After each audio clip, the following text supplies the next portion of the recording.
I'm glad to have you here. Follow my story until the end and comment the city you're watching from. The restaurant was the kind where silence had texture, where conversations never rose above a murmur and the soft clink of silver against fine china punctuated the ambient piano music.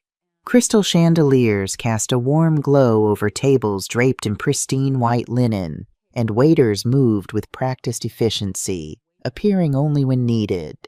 At 65, I had just sold Seaside Retreats, my chain of luxury boutique hotels, for $47 million. It was the culmination of decades of hard work, sleepless nights, and relentless determination.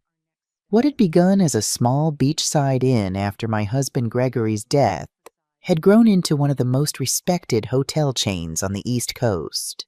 I smoothed the napkin on my lap, trying to calm my nerves. This dinner was supposed to be a celebration, but I felt a strange uneasiness I couldn't quite place. Across from me sat my daughter Lauren, now 38, elegant in a black designer dress I'd given her for her last birthday. Her husband, Justin Clark, 40, sat beside her, immaculate in his tailored suit, his smile not quite reaching his eyes. "To your incredible success, Mom."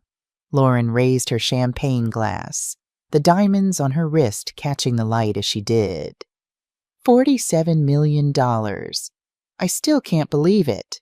I smiled, clinking my glass of cranberry juice against hers. "Thank you, dear. My cardiologist had been firm. No alcohol with my heart condition and blood pressure medication." I took a small sip, savoring the tart flavor. "You've worked so hard for this, Nancy," Justin chimed in, his voice smooth as polished marble. "Now you can finally relax, travel, enjoy your life." There was something in his tone that bothered me, as if my life until now had been merely a prelude, as if I hadn't enjoyed building something from nothing, as if my work had no intrinsic value beyond its monetary outcome. "Actually, I have plans," I replied, setting my glass down. "The Gregory Davis Foundation is just the beginning." I saw Lauren and Justin exchange a quick glance. "Foundation?" Lauren's voice had an edge to it now. "What foundation?"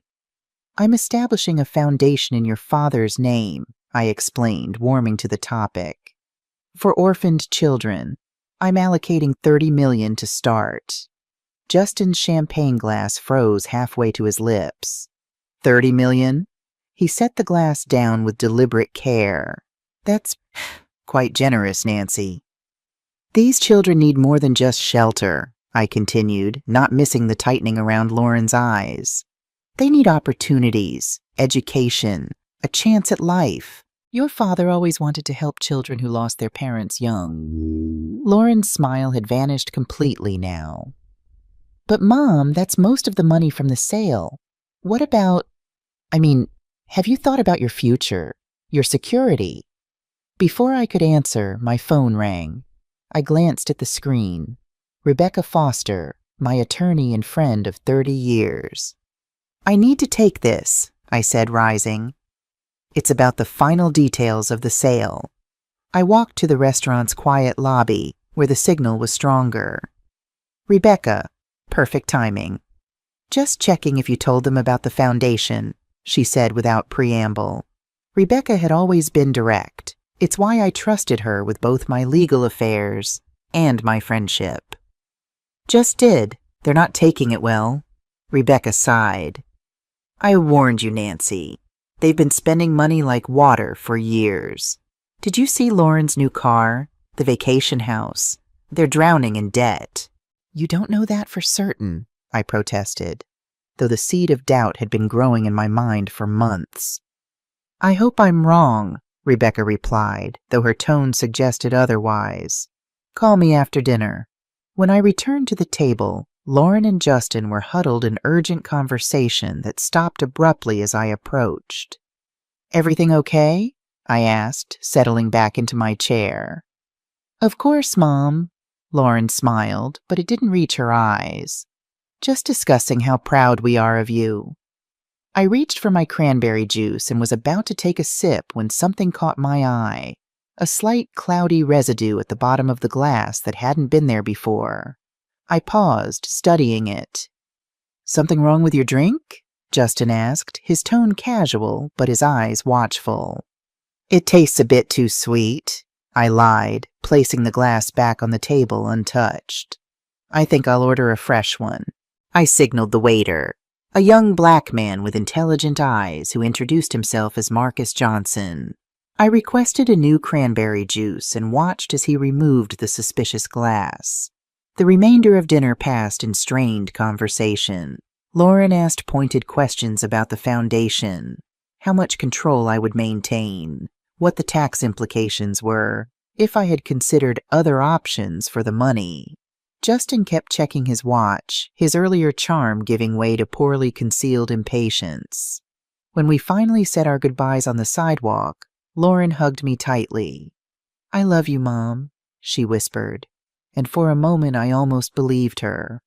I watched their sleek black Mercedes disappear around the corner before getting into my own more modest sedan. My hands were trembling slightly as I gripped the steering wheel, though I wasn't sure if it was from anger, fear, or simply disbelief at what I was beginning to suspect. A light tap on my window startled me. It was Marcus, the waiter, standing beside my car with a concerned expression.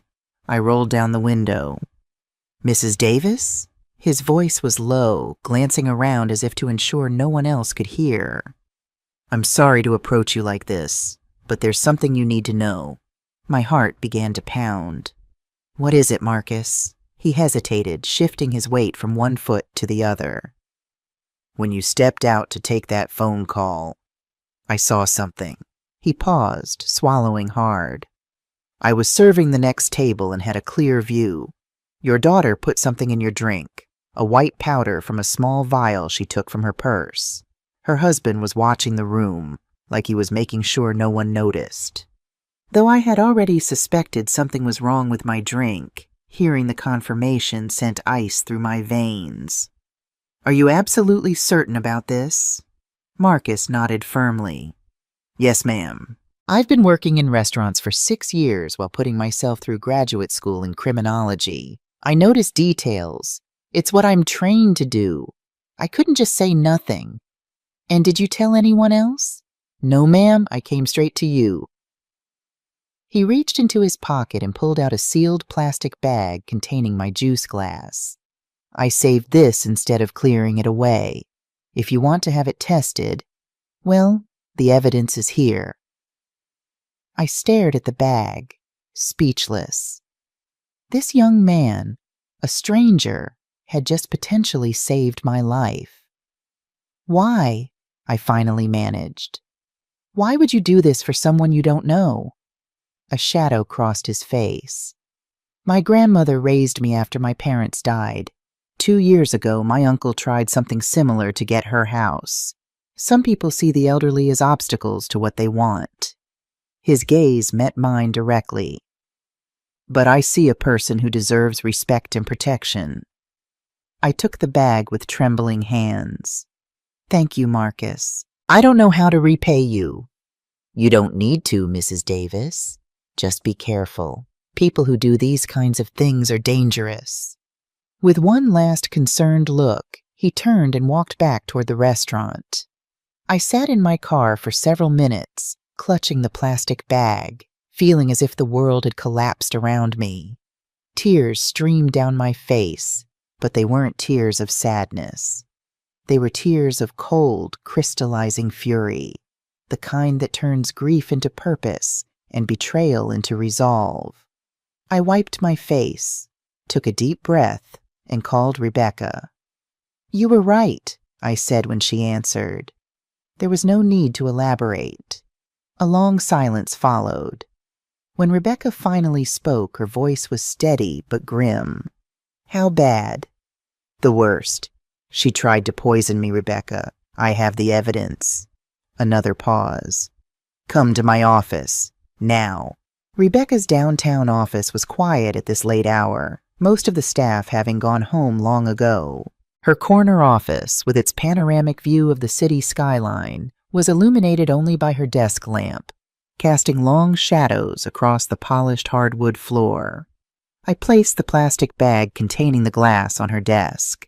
Rebecca stared at it, her face expressionless except for a slight tightening around her mouth. At 64, with her silver-streaked dark hair and sharp eyes behind black-rimmed glasses, she had the demeanor of someone who had seen the worst of human nature and had long ceased to be surprised by it. "Tell me everything," she said, leaning back in her leather chair. I recounted the evening's events, the dinner, the phone call, the suspicious residue in my drink, and Marcus's intervention. As I spoke, Rebecca took notes, occasionally asking clarifying questions, but mostly listening with the focused attention that had made her one of Boston's most formidable attorneys. When I finished, she set her pen down and looked at me directly. "We need to get this tested immediately. I know a lab that can do it discreetly." She checked her watch. "It's late, but I can call in a favor." "Do it," I said, my voice steadier than I felt. While Rebecca made the call, I walked to the window, looking out at the city lights. How had it come to this? My own daughter, the little girl I had raised alone after Gregory's sudden heart attack, had taken him when she was just 12. The child I had sacrificed everything for, working 16-hour days to build a business that would secure our future. "The lab technician will meet us in 30 minutes, Rebecca announced, hanging up. "While we wait, there's something else you should see." She unlocked a drawer and pulled out a thick manila folder, sliding it across the desk to me. "What is this?" I asked, though I already suspected. "Financial investigation of Lauren and Justin. I commissioned it 3 months ago when they started showing unusual interest in the hotel sale." I opened the folder and began reading. With each page, a bleaker picture emerged. Lauren and Justin were not just in debt, they were financially ruined. Maxed-out credit cards, loans from loan sharks, their luxury apartment mortgaged to the hilt and facing foreclosure, leases on cars they couldn't afford, designer clothes, extravagant vacations, a lifestyle of conspicuous consumption built entirely on quicksand. "They're 2 months away from bankruptcy," I said, closing the folder. Rebecca nodded. "And when you mentioned putting most of your money into a foundation, it was the trigger," I finished. "They realized they were about to lose their only chance to solve the financial disaster they've created." We sat in silence for a moment, the weight of the situation hanging between us like a physical presence. "What saddens me the most," I finally said, "is that they didn't need to do this. If they needed help, they could have asked me. I would have helped them, not enabled their extravagance, but helped them find a way out." Rebecca reached across the desk and squeezed my hand. "Some people are blinded by greed, Nancy. They can't see past their immediate desires." The lab technician arrived, a young woman with tired eyes who accepted the glass with gloved hands and few questions, especially after Rebecca handed her an envelope that I assumed contained cash. "We should have results by morning," Rebecca said after the technician left. "In the meantime, you shouldn't go home. Lauren has a key to your house, doesn't she?" I nodded, the implications sinking in. If they were desperate enough to poison me in public, what might they do if they knew I'd discovered their plot? "You'll stay with me tonight," Rebecca stated rather than asked, "and tomorrow we'll decide how to handle this." "What options do I have?" My voice sounded hollow even to my own ears. "Legally? We go to the police with the evidence. Lauren and Justin are arrested for attempted murder. There's a trial, publicity, your family name dragged through mud, and your daughter likely goes to prison." Rebecca's bluntness was one of her defining characteristics, and why I valued her counsel. "And the other option?" A grim smile touched her lips. "We get creative." The next morning I awoke in Rebecca's guest room after a night of fitful sleep. The early sunlight filtered through the curtains as I checked my phone. 3 missed calls and 5 text messages from Lauren, each more concerned sounding than the last. "Mom, are you okay? You seemed off last night."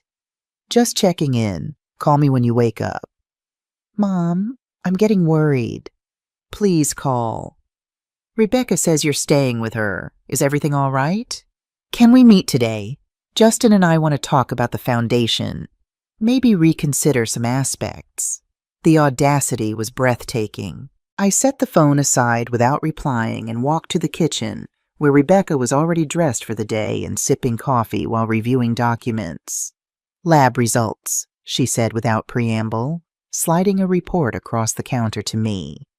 I read it carefully, my hands growing cold with each line. The glass contained propranolol, a beta blocker that in high doses could cause severe bradycardia, hypotension, and cardiac arrest in someone with my pre-existing heart condition. A condition Lauren knew about intimately, having accompanied me to several cardiology appointments. "This would have killed me," I said quietly, "and looked like natural causes," Rebecca confirmed. "A sad but not unexpected heart attack in a woman your age with a known heart condition, especially one who had just received a large sum of money and might be under stress." I set the report down, a cold clarity washing over me. "I want to meet with them. Today." Rebecca raised an eyebrow. "Are you sure that's wise?" "Not at my house or yours. Here, in your office, with witnesses and security if needed." She studied me for a moment, then nodded. "I'll arrange it, and I'll call Richard Blackwell." "The ex-detective?" "Yes.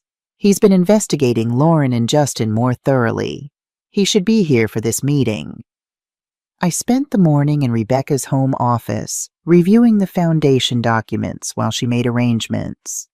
By noon, everything was set. Lauren and Justin had eagerly agreed to meet at 2 p.m., thinking they were going to discuss reconsidering the foundation allocation. At 1:30, I sat in Rebecca's conference room, preparing myself for what was to come. Richard Blackwell arrived shortly after, a bull, broad-shouldered man with salt and pepper hair and the watchful eyes of someone who had spent decades observing human behavior at its worst.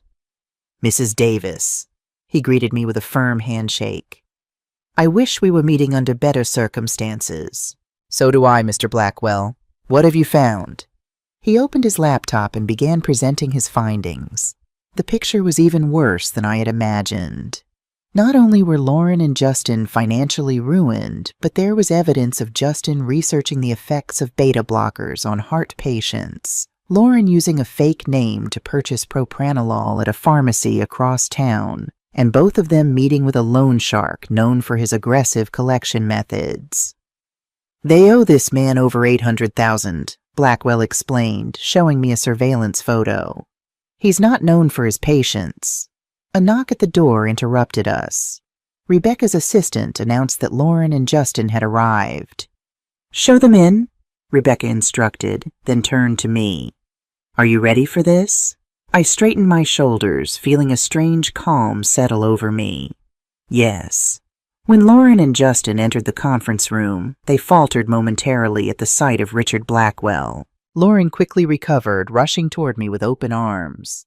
"Mom, we were so worried about you." I took an imperceptible step back, avoiding her embrace.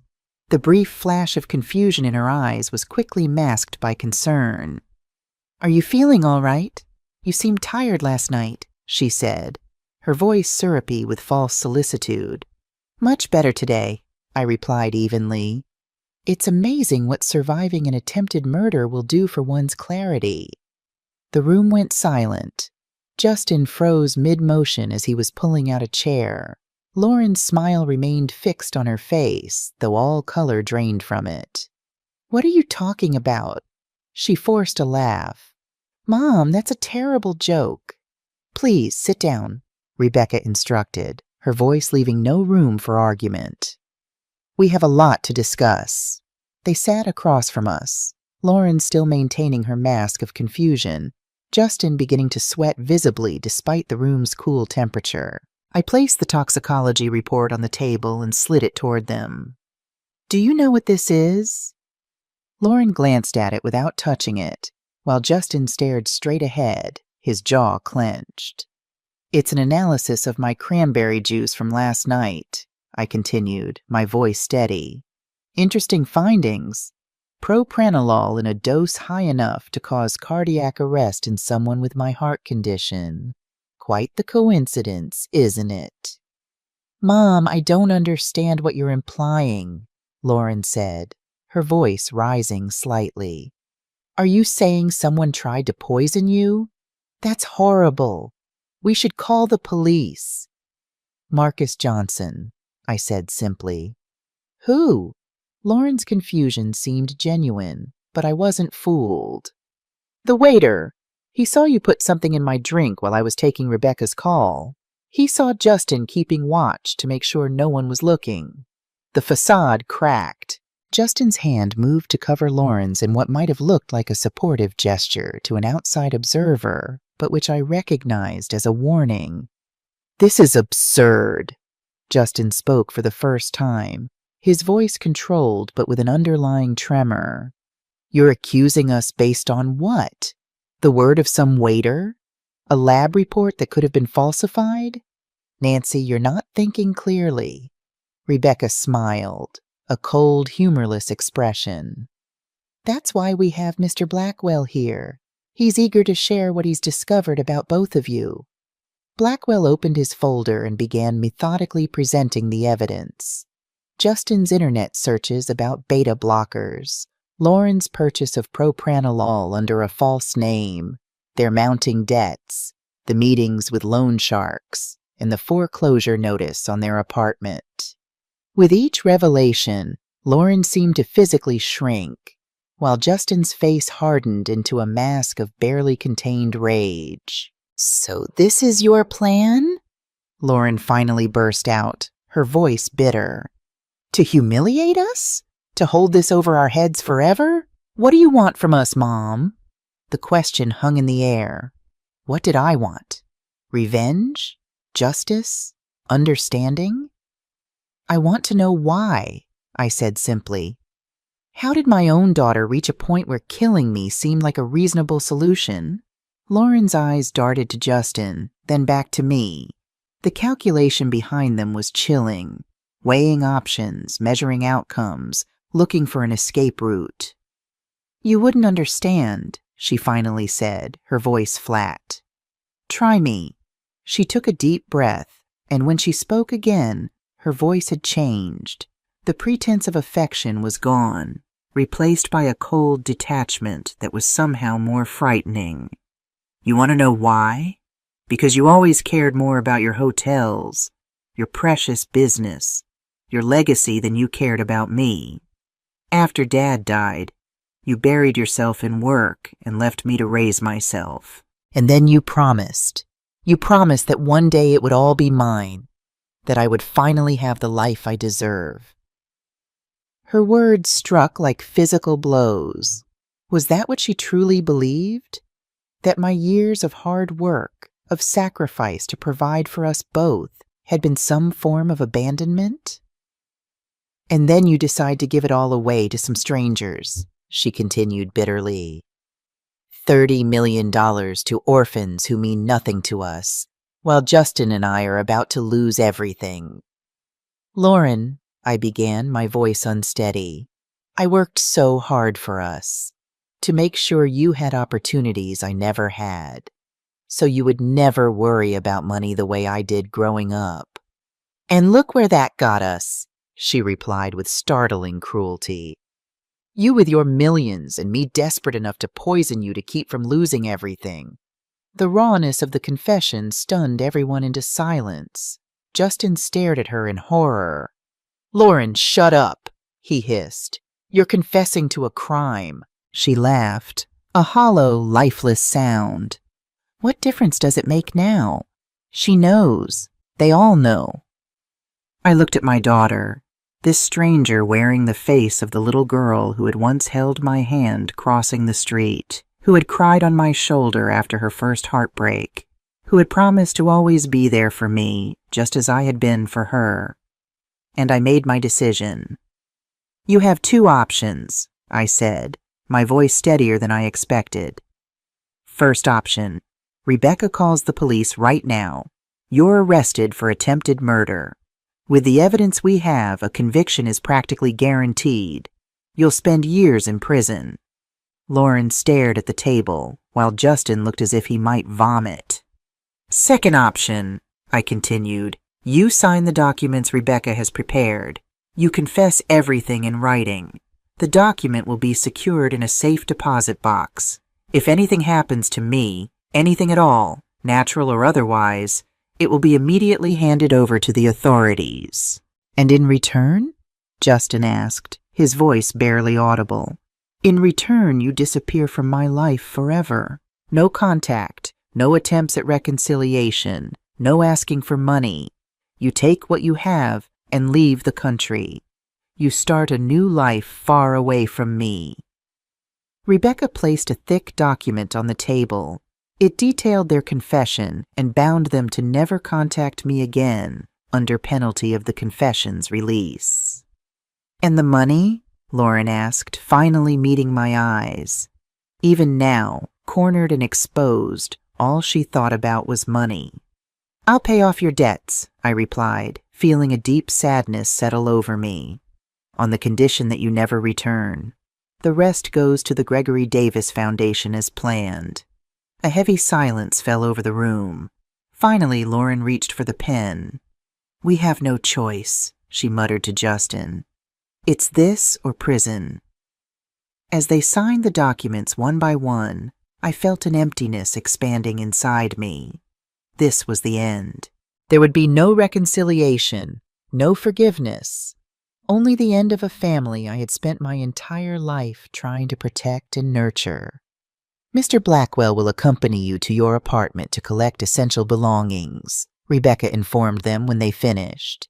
"You have 48 hours to leave the country.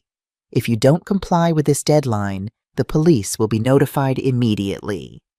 Justin nodded, defeated. Lauren continued to stare at the table as if she couldn't believe what had happened. "One last thing," I said as they stood to leave. "Why the elaborate lie about abandonment? You know it's not true. I gave everything for you, Lauren. Absolutely everything."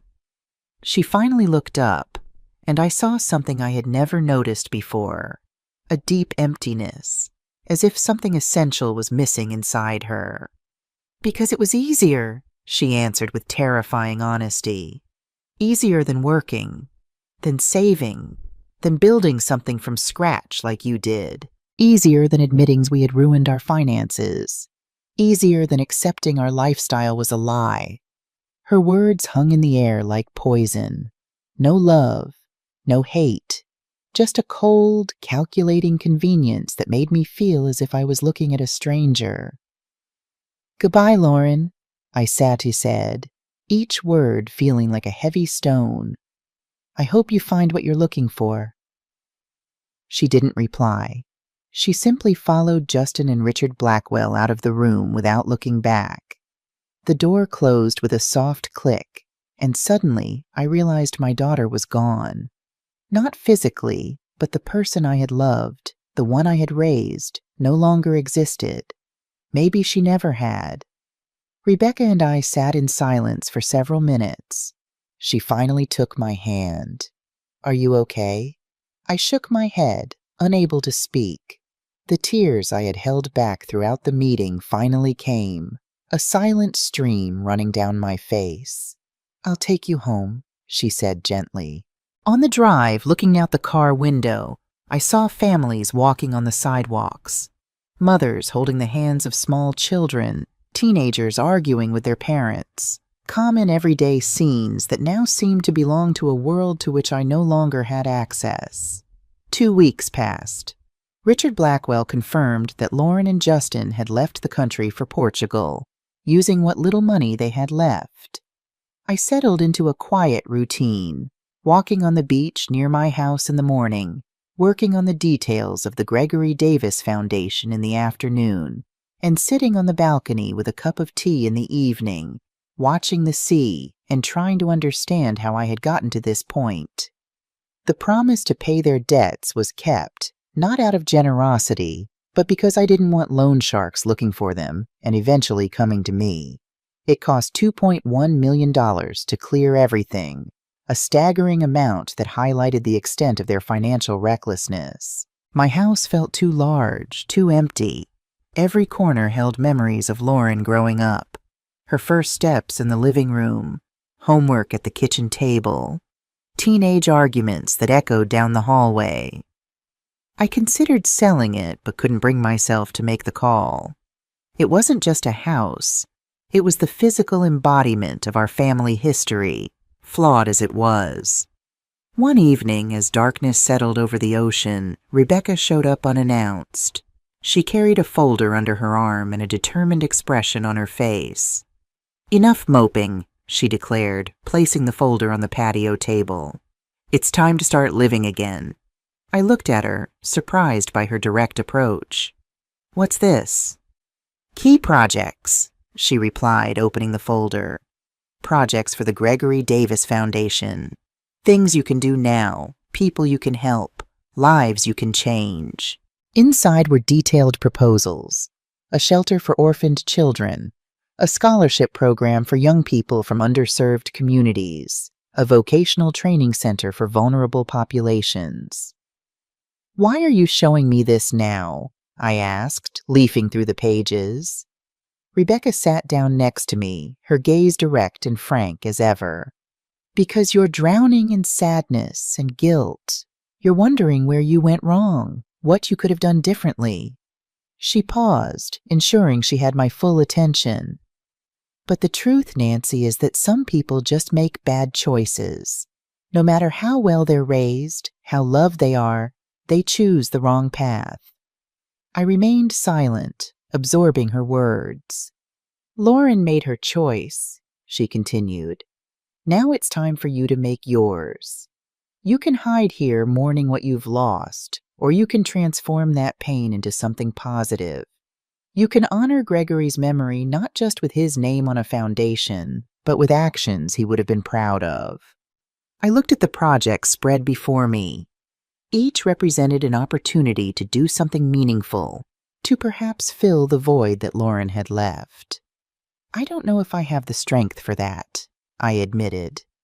Rebecca smiled, kind but determined. "You built an empire from scratch after Gregory died. You raised a daughter alone. You survived a murder attempt by the person you loved most in the world. You have the strength for anything, Nancy Davis." That night, after Rebecca left, I sat at my desk with the foundation proposals. I started making notes, suggestions, plans. For the first time since the betrayal, I felt something beyond pain, a purpose. The next morning, I called Rebecca early. "I want to start with the shelter," I announced without preamble. "There's a property near downtown that would be perfect. We can begin construction in a month if we expedite the paperwork." "Welcome back," she replied simply. And so began the next phase of my life. Not as a mother, not as a businesswoman, but as someone determined to transform a personal tragedy into a legacy of hope for others. 6 months passed like a dream. The pain remained, a dull, constant ache beneath everything I did, but I found that keeping busy dulled its edge.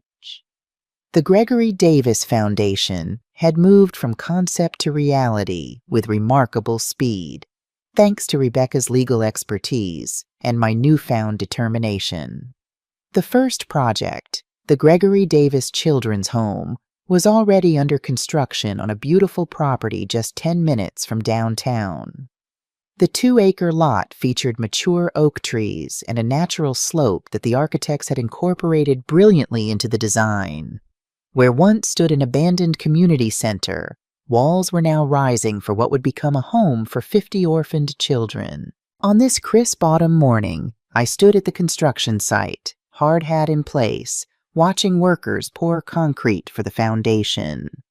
Rebecca joined me, clipboard in hand, reviewing the project timeline with the construction foreman.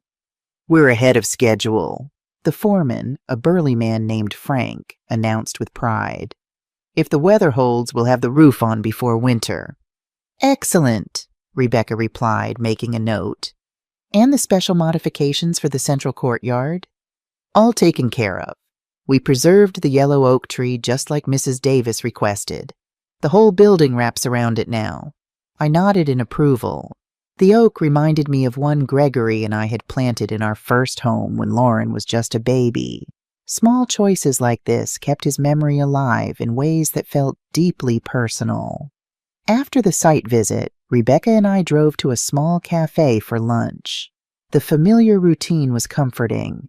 Her black coffee and chicken salad, my tea and soup. Today, however, she seemed preoccupied, checking her phone more frequently than usual. Something on your mind? I finally asked as she glanced at her screen for the third time in 5 minutes. She set her phone down decisively. I received an interesting application for our scholarship program, a doctoral candidate in cardiology research at Boston University. And this is unusual because her proposal is revolutionary, regenerative heart tissue that could prevent deaths like Gregory's, and because she specifically requested to meet with you, not just the foundation committee. I raised an eyebrow.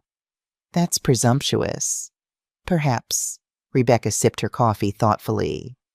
But I've reviewed her credentials. They're impeccable. Harvard undergrad, Johns Hopkins Medical School, published in 3 major journals before 30. And her research, she paused.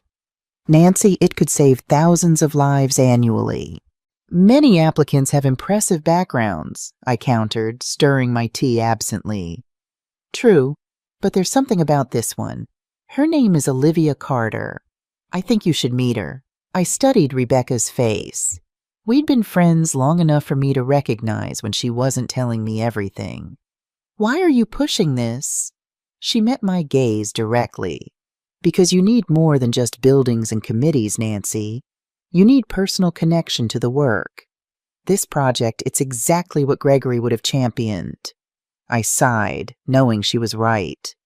The past months, despite my activity, had been strangely hollow.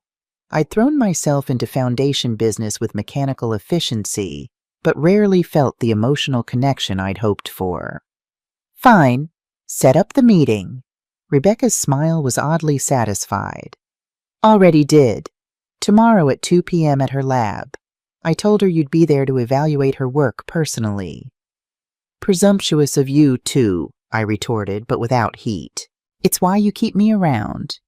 She reached across the table and squeezed my hand briefly. Trust me on this one, Nancy. Back at home that evening, I reviewed Olivia Carter's application materials. Her research focused on regenerating damaged heart tissue using modified stem cells, a technique that, if successful, could revolutionize treatment for heart attack survivors. The potential was undeniable, but what struck me most was the passion evident in her writing. This wasn't just academic ambition. There was something deeply personal driving her work. My phone chimed with a text from Marcus Johnson, the waiter who had saved my life. We'd kept in sporadic contact. He had graduated with his master's degree in criminology, and I'd written him a glowing recommendation for his FBI application. Just checking in, Mrs. D. Hope the foundation is coming along well. Still clean and sober here, and the interview process is moving forward. Thank you again for everything. I smiled, typing back. All good here, Marcus. The children's home breaks ground next week. Proud of your progress. They'd be fools not to hire you. These small connections had become precious to me. Rebecca, Marcus, the foundation staff. They formed a new kind of family. Not a replacement for what I'd lost, but something valuable nonetheless. As I prepared for bed, I found myself thinking of Gregory. Tomorrow would have been our 42nd anniversary. I wondered what he would think of the woman I'd become. Stronger in some ways, more fragile in others. I liked to believe he'd be proud of the foundation, of how I'd channeled my pain into purpose. I miss you, I whispered to his photograph on my nightstand. I could use your wisdom right about now. Sleep came fitfully that night, filled with dreams of the past. Gregory's laugh, Lauren as a little girl splashing in ocean waves, family dinners around our old oak table. I woke before dawn with tears on my cheeks, but a strange sense of anticipation about the day ahead. The next morning, I dressed with unusual care, a tailored navy suit, pearl earrings Gregory had given me on our 20th anniversary, light makeup. I told myself it was appropriate for a foundation director meeting a potential grant recipient, but in truth it felt like armor against the world. Boston University's medical campus was a maze of modern buildings and renovated brownstones. The Cardiovascular Research Center occupied the top 3 floors of a gleaming glass tower. After checking in with security, I was directed to the 5th floor, where a graduate student was waiting to escort me. "Dr. Carter is just finishing up a procedure, Mrs. Davis," the young man explained as we walked. "She asked if you'd mind observing the final stages. It's directly relevant to the research she's hoping to discuss with you." "That would be fine," I replied, curious despite myself. He led me to an observation room overlooking a state-of-the-art laboratory. Through the glass, I could see a team in scrubs gathered around what appeared to be a complex apparatus maintaining a beating heart. Not human, I noted with relief, but porcine. A slender woman in her late 20s stood at the center, directing the others with quiet authority. Her dark hair was pulled back in a practical bun, her movements precise and confident. Even from a distance, there was something oddly familiar about her, perhaps in the set of her shoulders or the tilt of her head as she studied the monitors. "That's the experimental cardiac tissue we've developed," the graduate student explained, pointing to a small section being carefully integrated into the heart. "It's designed to grow with the existing tissue, eventually replacing damaged areas completely." I watched, fascinated, as the team completed the procedure. The woman I assumed was Dr.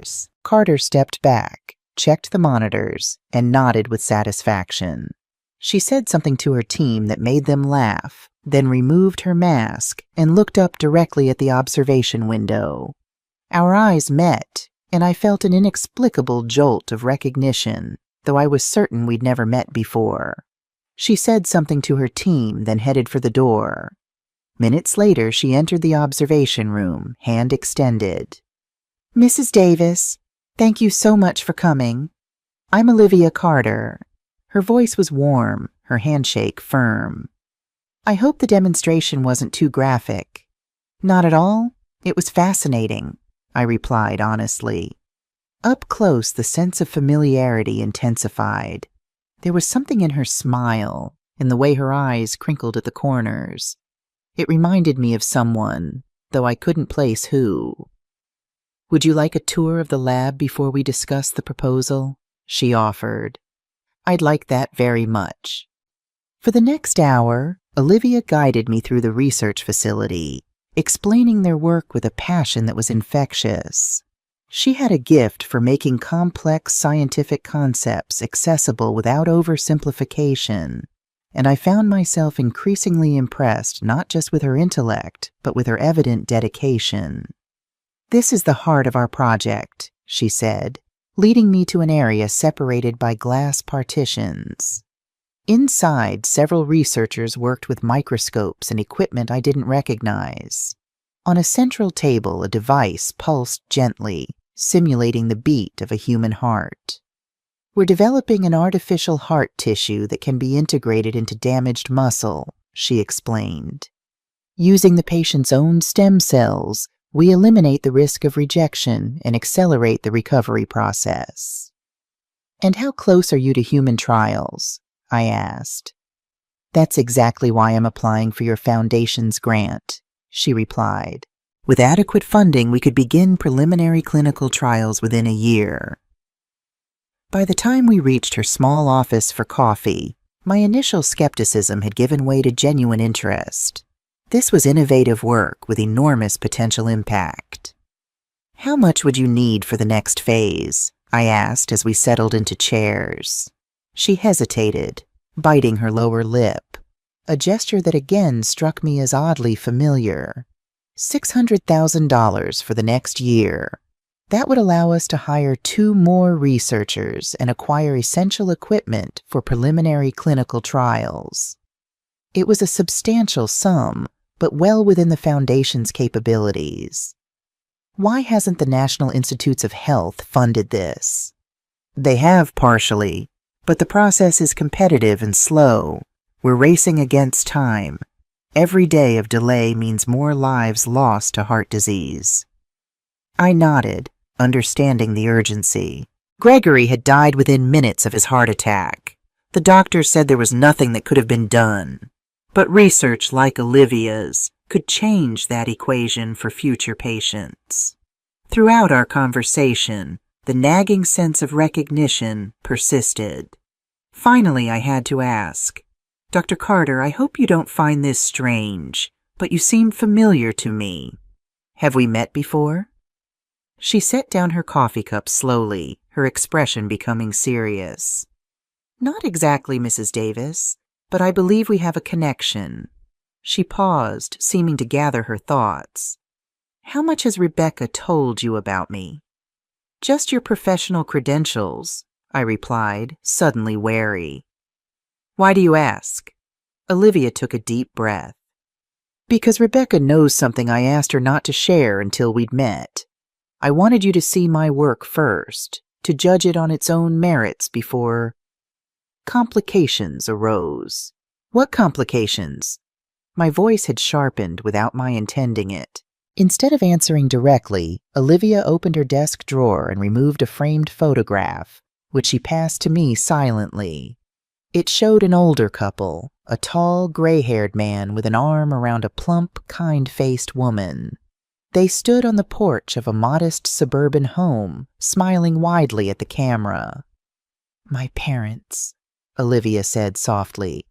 Or rather the people who raised me, James and Margaret Carter. My adoptive parents. I looked up at her, confusion giving way to a dawning realization that seemed impossible. Your adoptive parents, I repeated slowly. She nodded, her eyes never leaving mine. My biological mother had me when she was 17. She couldn't or didn't want to raise me. I was adopted by the Carters, a schoolteacher and a hotel manager from Ohio. My hands began to tremble. What are you saying? I believe I'm your granddaughter, Mrs. Davis, she said gently. Lauren had a baby, me, when she was in high school. She gave me up for adoption and never told you. The world seemed to tilt sideways. I stared at Olivia, searching her face with new eyes. Now the familiarity made devastating sense. The shape of her eyes, the curve of her smile, the gesture of biting her lip when uncertain. All Lauren's mannerisms echoed in this young woman I hadn't known existed until this moment. That's impossible, I whispered, though I already knew it wasn't. Lauren would have told me. Olivia's expression was compassionate but firm.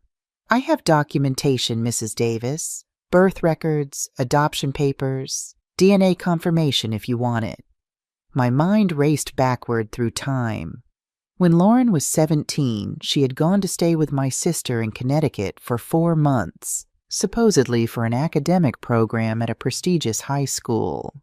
She'd returned thinner, quieter, but I'd attributed the changes to normal teenage development, to the rigors of the program. Had I been so blind? So easily deceived by my own child? How long have you known, I finally managed, about you specifically? 2 years. She folded her hands carefully on her desk.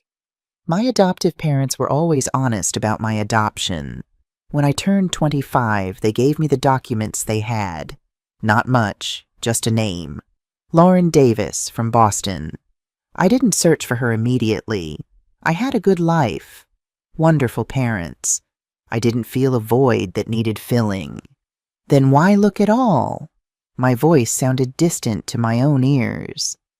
Medical history, she replied simply. I'm a doctor.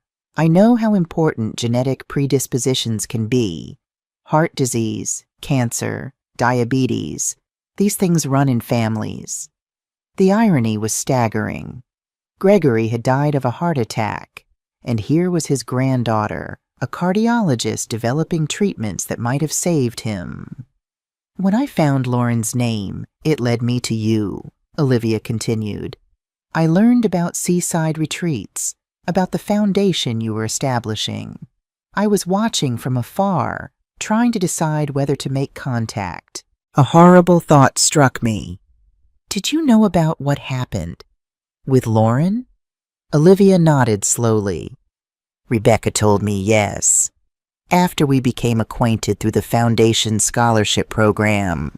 At first, she was just the director who reviewed my application. We became friends because she visited the lab often, showed genuine interest in my work. Eventually, I confided in her about who I thought I was. And she didn't tell me? The sense of betrayal was fresh, raw. I asked her not to, Olivia admitted. I needed to meet you on my own terms, not as a consolation prize for Lauren's betrayal. The blunt assessment made me flinch, but I couldn't deny its accuracy. So this meeting, the grant application, was any of it real? I asked, a hard edge entering my voice. All of it, she insisted, leaning forward earnestly. Every word about my research is true. The need is genuine. The potential impact is real. I would never use something this important as a mere pretense. I believed her, which only made the situation more complex. I stood, needing space, movement, air that wasn't thick with revelation. I need time to process this, I said, gathering my purse. Of course. Olivia rose as well, maintaining a respectful distance. Take all the time you need. The grant proposal stands on its own merits, regardless of personal complications. At the door I paused, turning back to her. Have you met Lauren? Pain flashed across Olivia's features. I tried. 3 months ago I traveled to Portugal. I found where she was working, but she stopped, visibly composing herself. She refused to meet me, said that part of her life was closed, that it was better if I went my way and she went hers. Even after everything Lauren had done, this new cruelty shocked me, rejecting her own daughter, denying her even a conversation. I'm sorry, I said, the words inadequate but sincere. It's all right. Olivia attempted a smile that didn't reach her eyes. As I said, I have wonderful parents. I wasn't looking for a mother, but I thought maybe you might like to know you have a granddaughter. That part of your legacy continues in a way you didn't expect. I nodded, unable to form a coherent response, and left the office. In the elevator, I leaned against the wall, trying to steady my breathing. The revelations of the day threatened to overwhelm me completely. Outside the medical center, I called Rebecca. You knew, I said when she answered, my voice tight with emotion. A pause. Yes. For how long? 3 months. Since Olivia told me. Nancy, Not over the phone. I cut her off. Meet me at my house in an hour. I hung up before she could respond. The drive home passed in a blur. Traffic lights, other vehicles, pedestrians all seemed part of another reality entirely. One I was merely passing through. My mind was consumed with images of Lauren at 17, pregnant and alone. Why hadn't she told me? Did she think I would have been angry? Disappointed? Hadn't I always tried to show her unconditional love? And Olivia, my granddaughter, a brilliant young doctor working to solve the very problem that had taken her grandfather. The cosmic irony was almost too much to bear. When I arrived home, Rebecca was already waiting on the porch, her expression wary but resolute. I walked past her without a word, unlocking the door and heading straight for the liquor cabinet. I poured 2 fingers of Gregory's favorite scotch, something I hadn't touched since his death, and drank it in one burning swallow. "That bad?" Rebecca asked quietly from the doorway. "You should have told me." I poured another drink, but didn't immediately consume it. "I gave my word, Nancy. Olivia needed to approach you her way." "Did you arrange the meeting? The grant application?" Rebecca shook her head. "The research is legitimate. The application came through normal channels.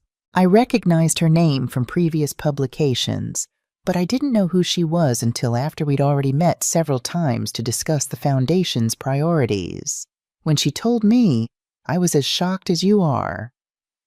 I sank into an armchair, suddenly exhausted. "She's Gregory's granddaughter, Becca, our granddaughter, and we never knew she existed." Rebecca sat opposite me, her face softening. "I know, it's a lot to process. But Nancy, isn't it also a gift? After everything that happened with Lauren, to discover you have this connection, this remarkable young woman who shares your blood, and from what I can see, your determination."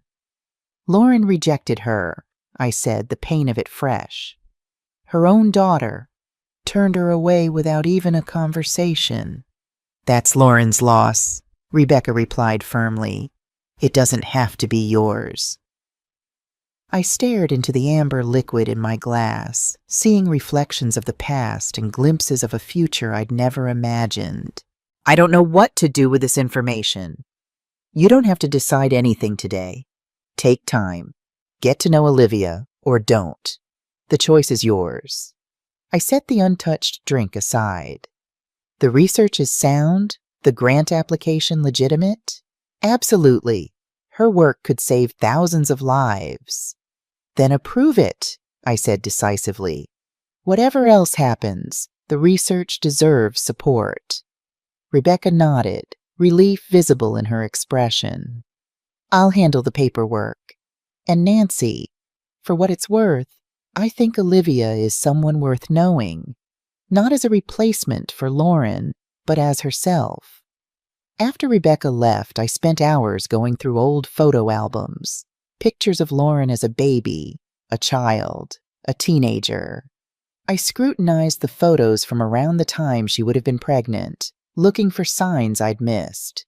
There was one, Lauren at Christmas, 16 going on 17, wearing an oversized sweater, her smile not quite reaching her eyes. Had she known then? Was she already carrying Olivia? I found myself staring at the last photo taken of Gregory before his death, standing on the deck of our first hotel, arms spread wide with pride. What would he have thought about having a granddaughter? About her becoming a doctor? He would have been overjoyed, I realized.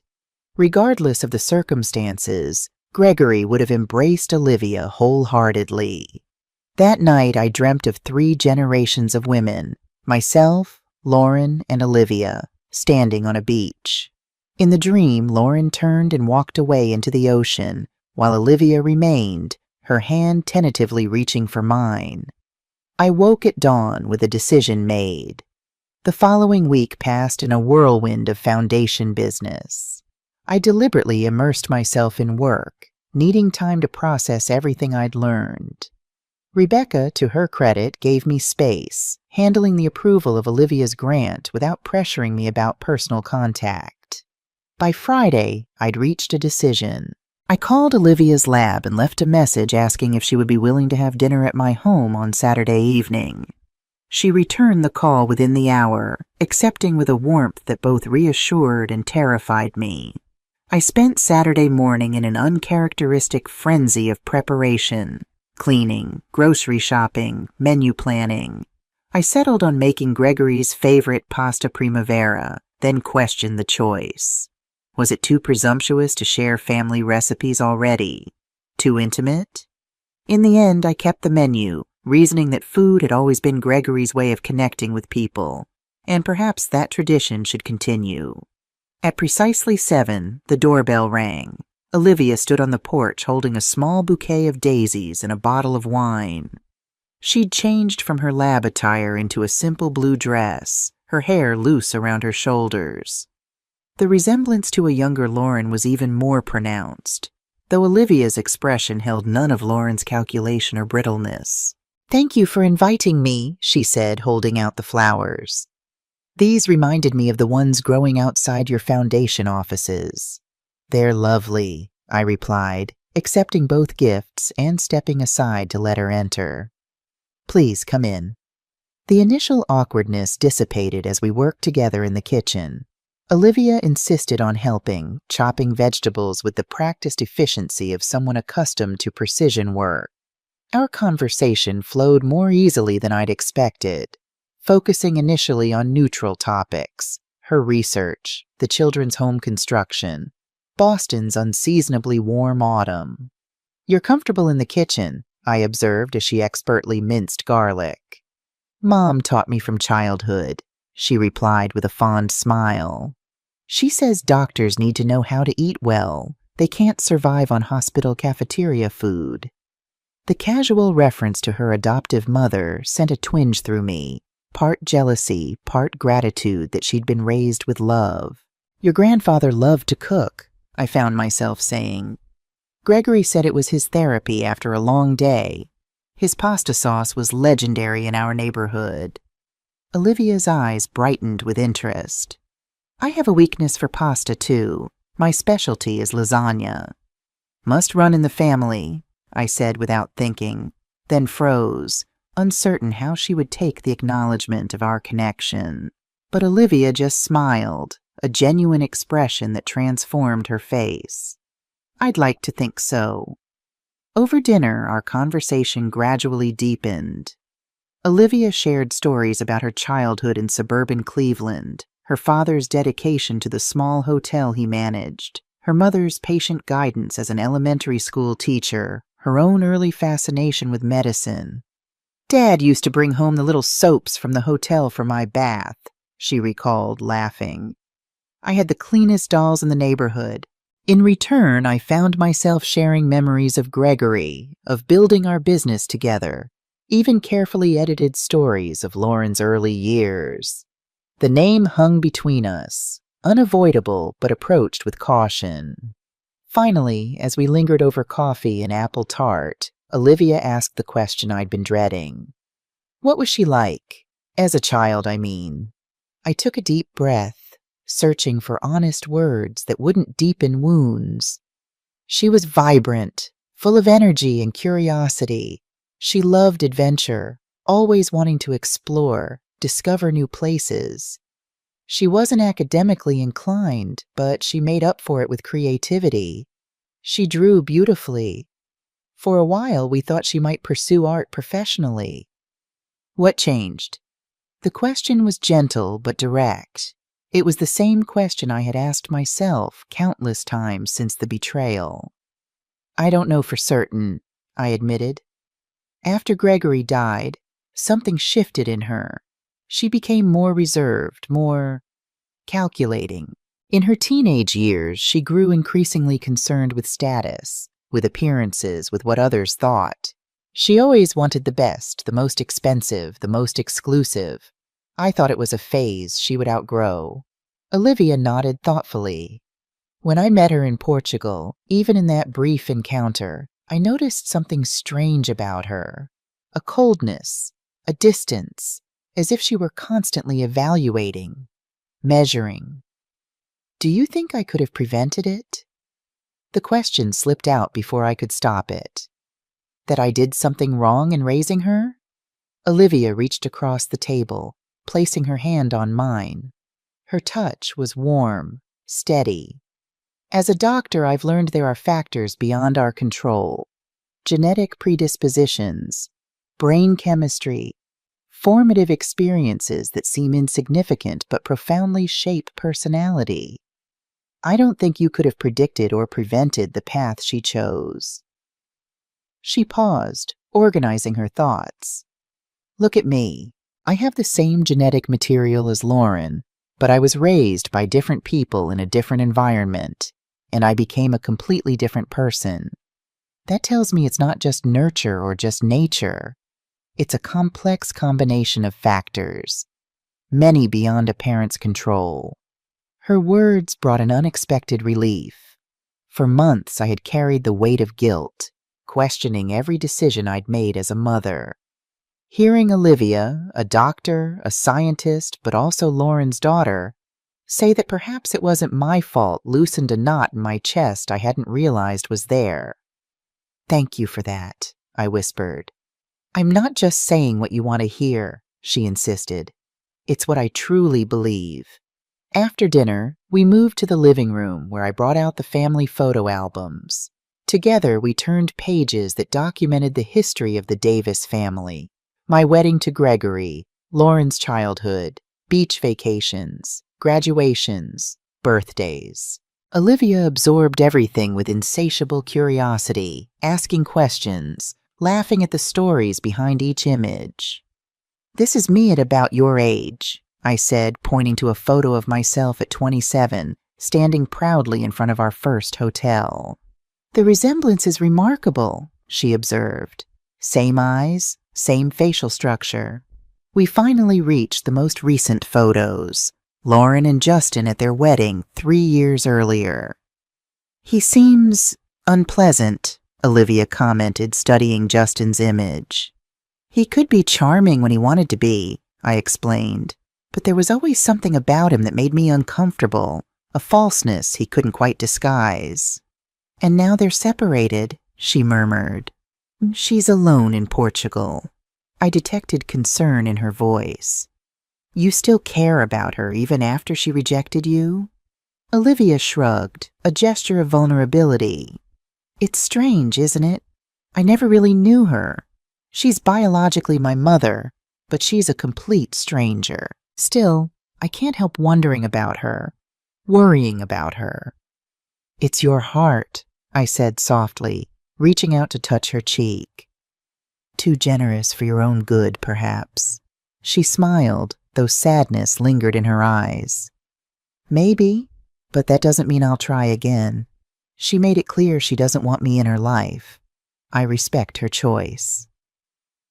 As the evening drew to a close, we stood at the door, the awkwardness of our first meeting replaced by something tentative but warm.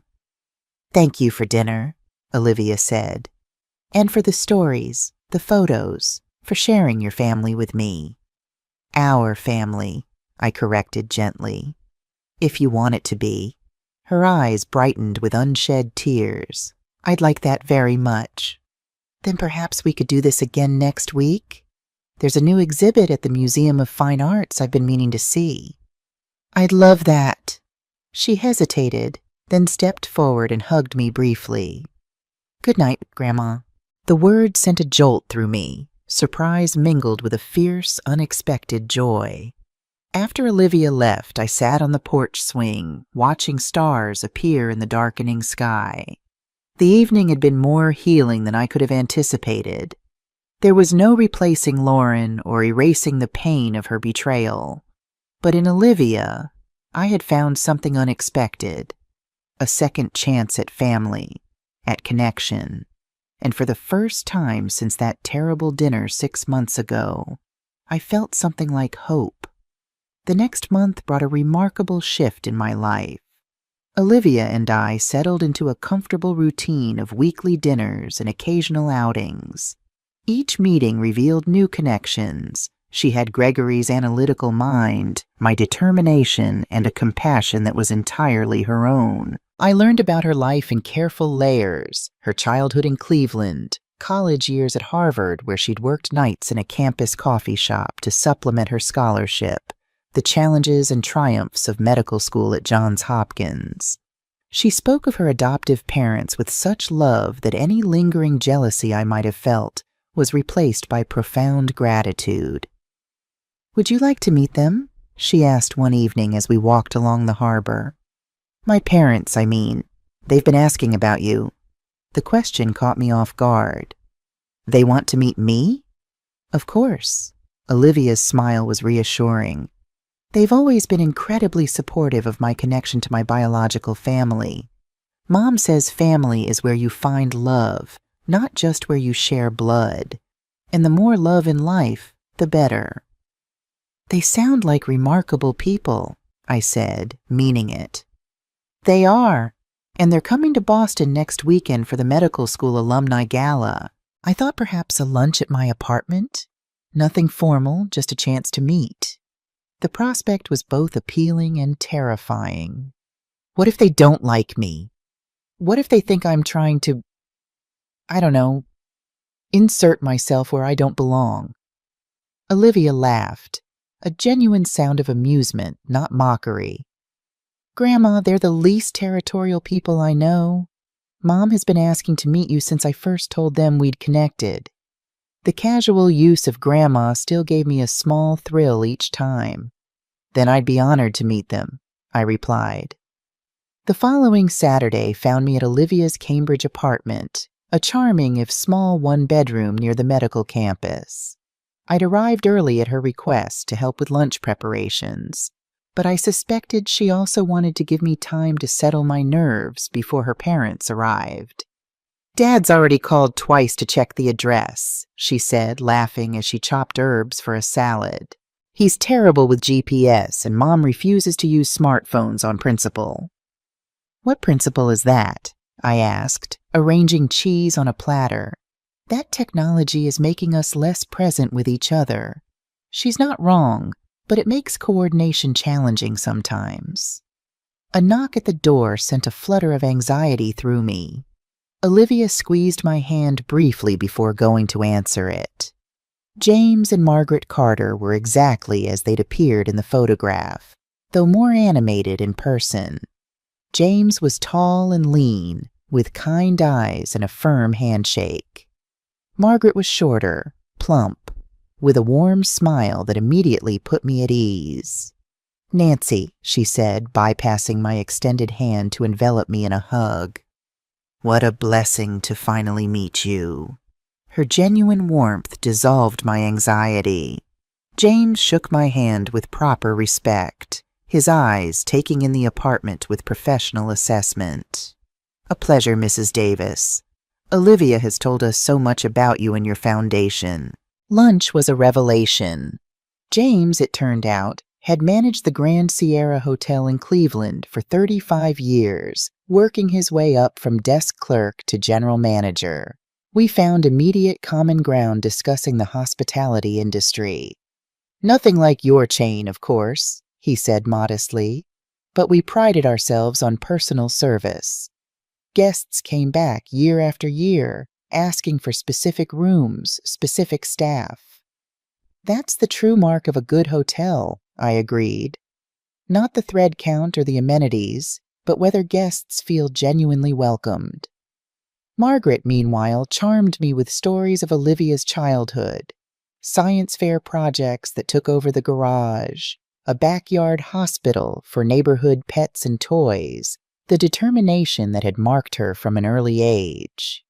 "She was reading medical journals by 13, Margaret recalled proudly. "We couldn't understand half the words, but we knew our girl was special." "Still is," I added, catching Olivia's embarrassed smile. As the afternoon progressed, I realized that my fear of territorialism had been entirely misplaced. The Carters didn't see me as competition for Olivia's affection, but as an addition to their family circle, a connection to be celebrated rather than guarded against. When they prepared to leave, Margaret hugged me again. "Thank you," she whispered. "For what?"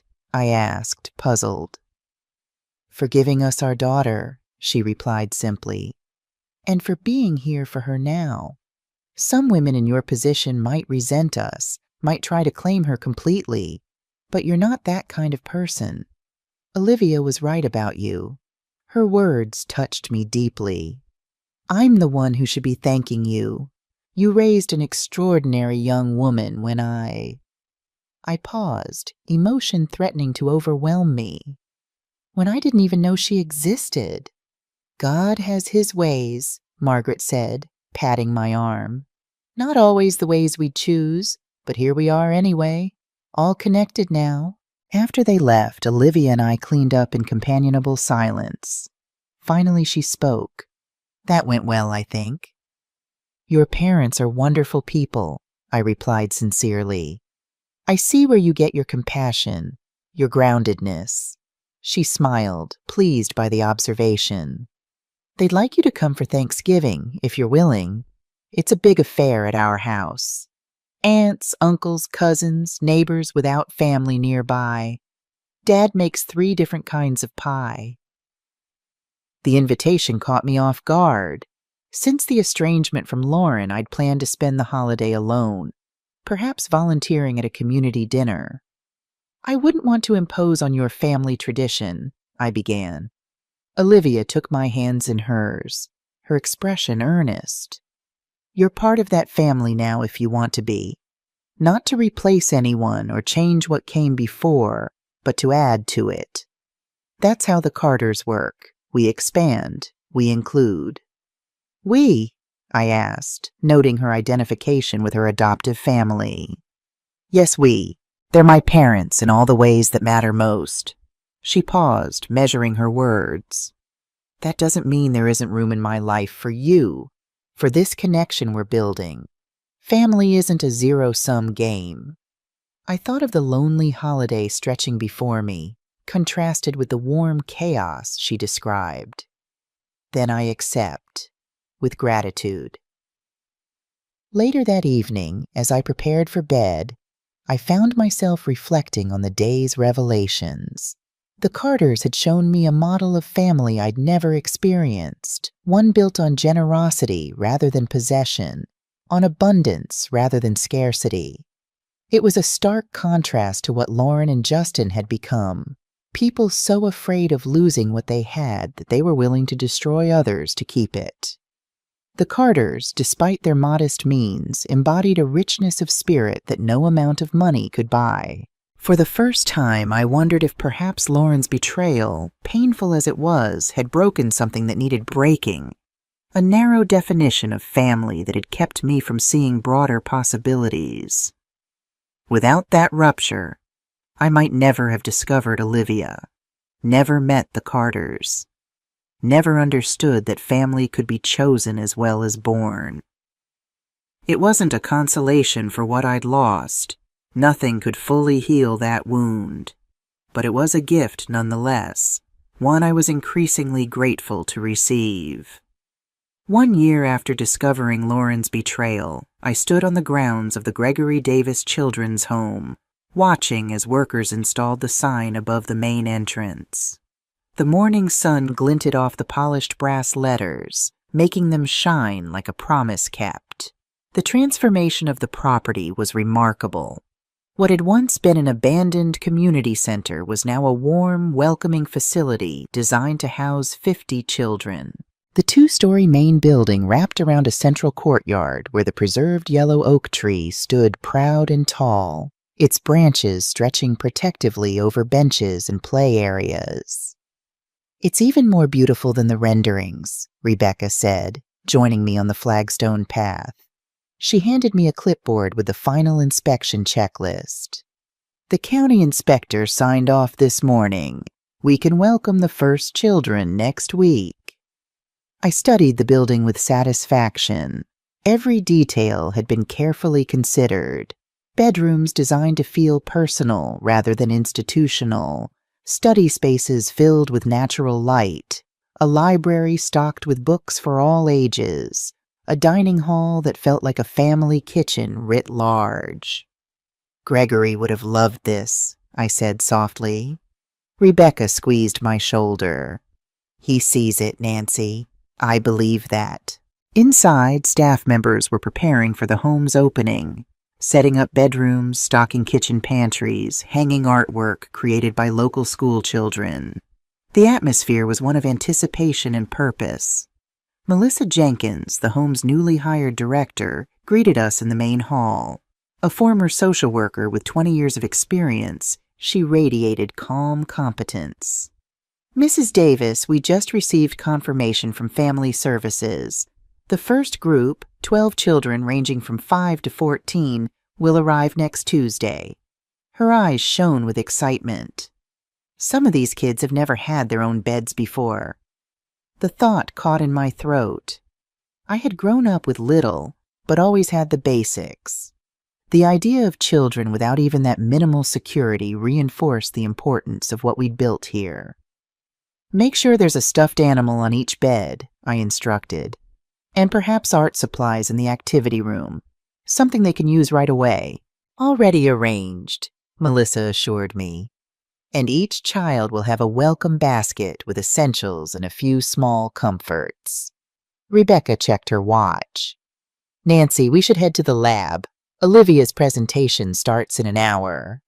We drove across town to Boston University Medical Center, where Olivia's research team was presenting their preliminary clinical trial results to the hospital board and major donors. The Gregory Davis Foundation had been the primary funder for the past year, but for the trials to expand, they needed additional support. The auditorium was nearly full when we arrived. I recognized several prominent physicians and philanthropists among the audience. Rebecca and I took seats reserved in the front row just as Olivia approached the podium.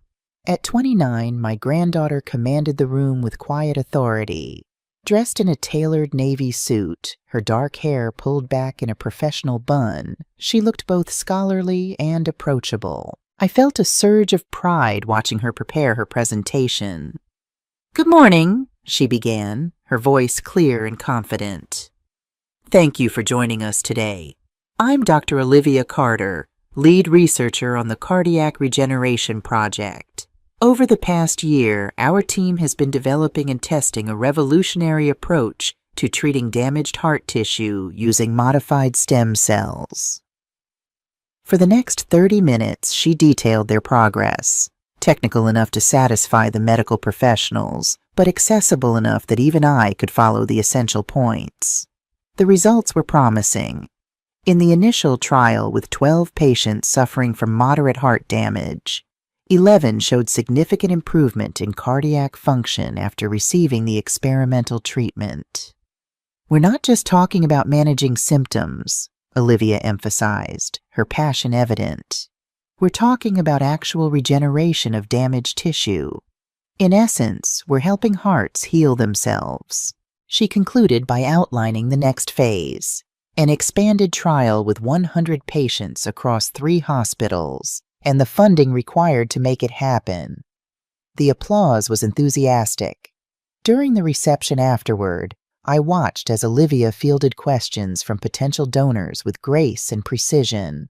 Several committed on the spot to supporting the expanded trials. "Your granddaughter is remarkable," Dr. Elizabeth Chen, the hospital's chief of cardiology, commented as we watched Olivia explain a complex aspect of the treatment to a group of physicians. Brilliant, of course, but also able to communicate complex ideas clearly.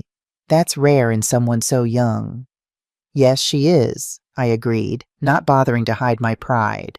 The term granddaughter no longer felt strange on my tongue. It had become one of my greatest joys. When the reception ended, Olivia joined us, her eyes bright with excitement. 3 major donors committed.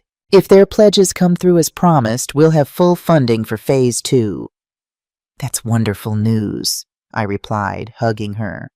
"Your presentation was compelling." "Let's celebrate," Rebecca suggested. "Dinner at Giovanni's? My treat." Over pasta and wine at the elegant Italian restaurant, Olivia shared more details about the upcoming trials and the patients who would benefit. Her enthusiasm was contagious, her vision clear. "If all goes as planned, we could have an FDA-approved treatment within 5 years, she explained. Something that could be available in hospitals nationwide. "Lives saved that would otherwise be lost," I murmured, thinking of Gregory. While nothing could bring him back, there was profound satisfaction in knowing his legacy would help prevent similar tragedies for other families.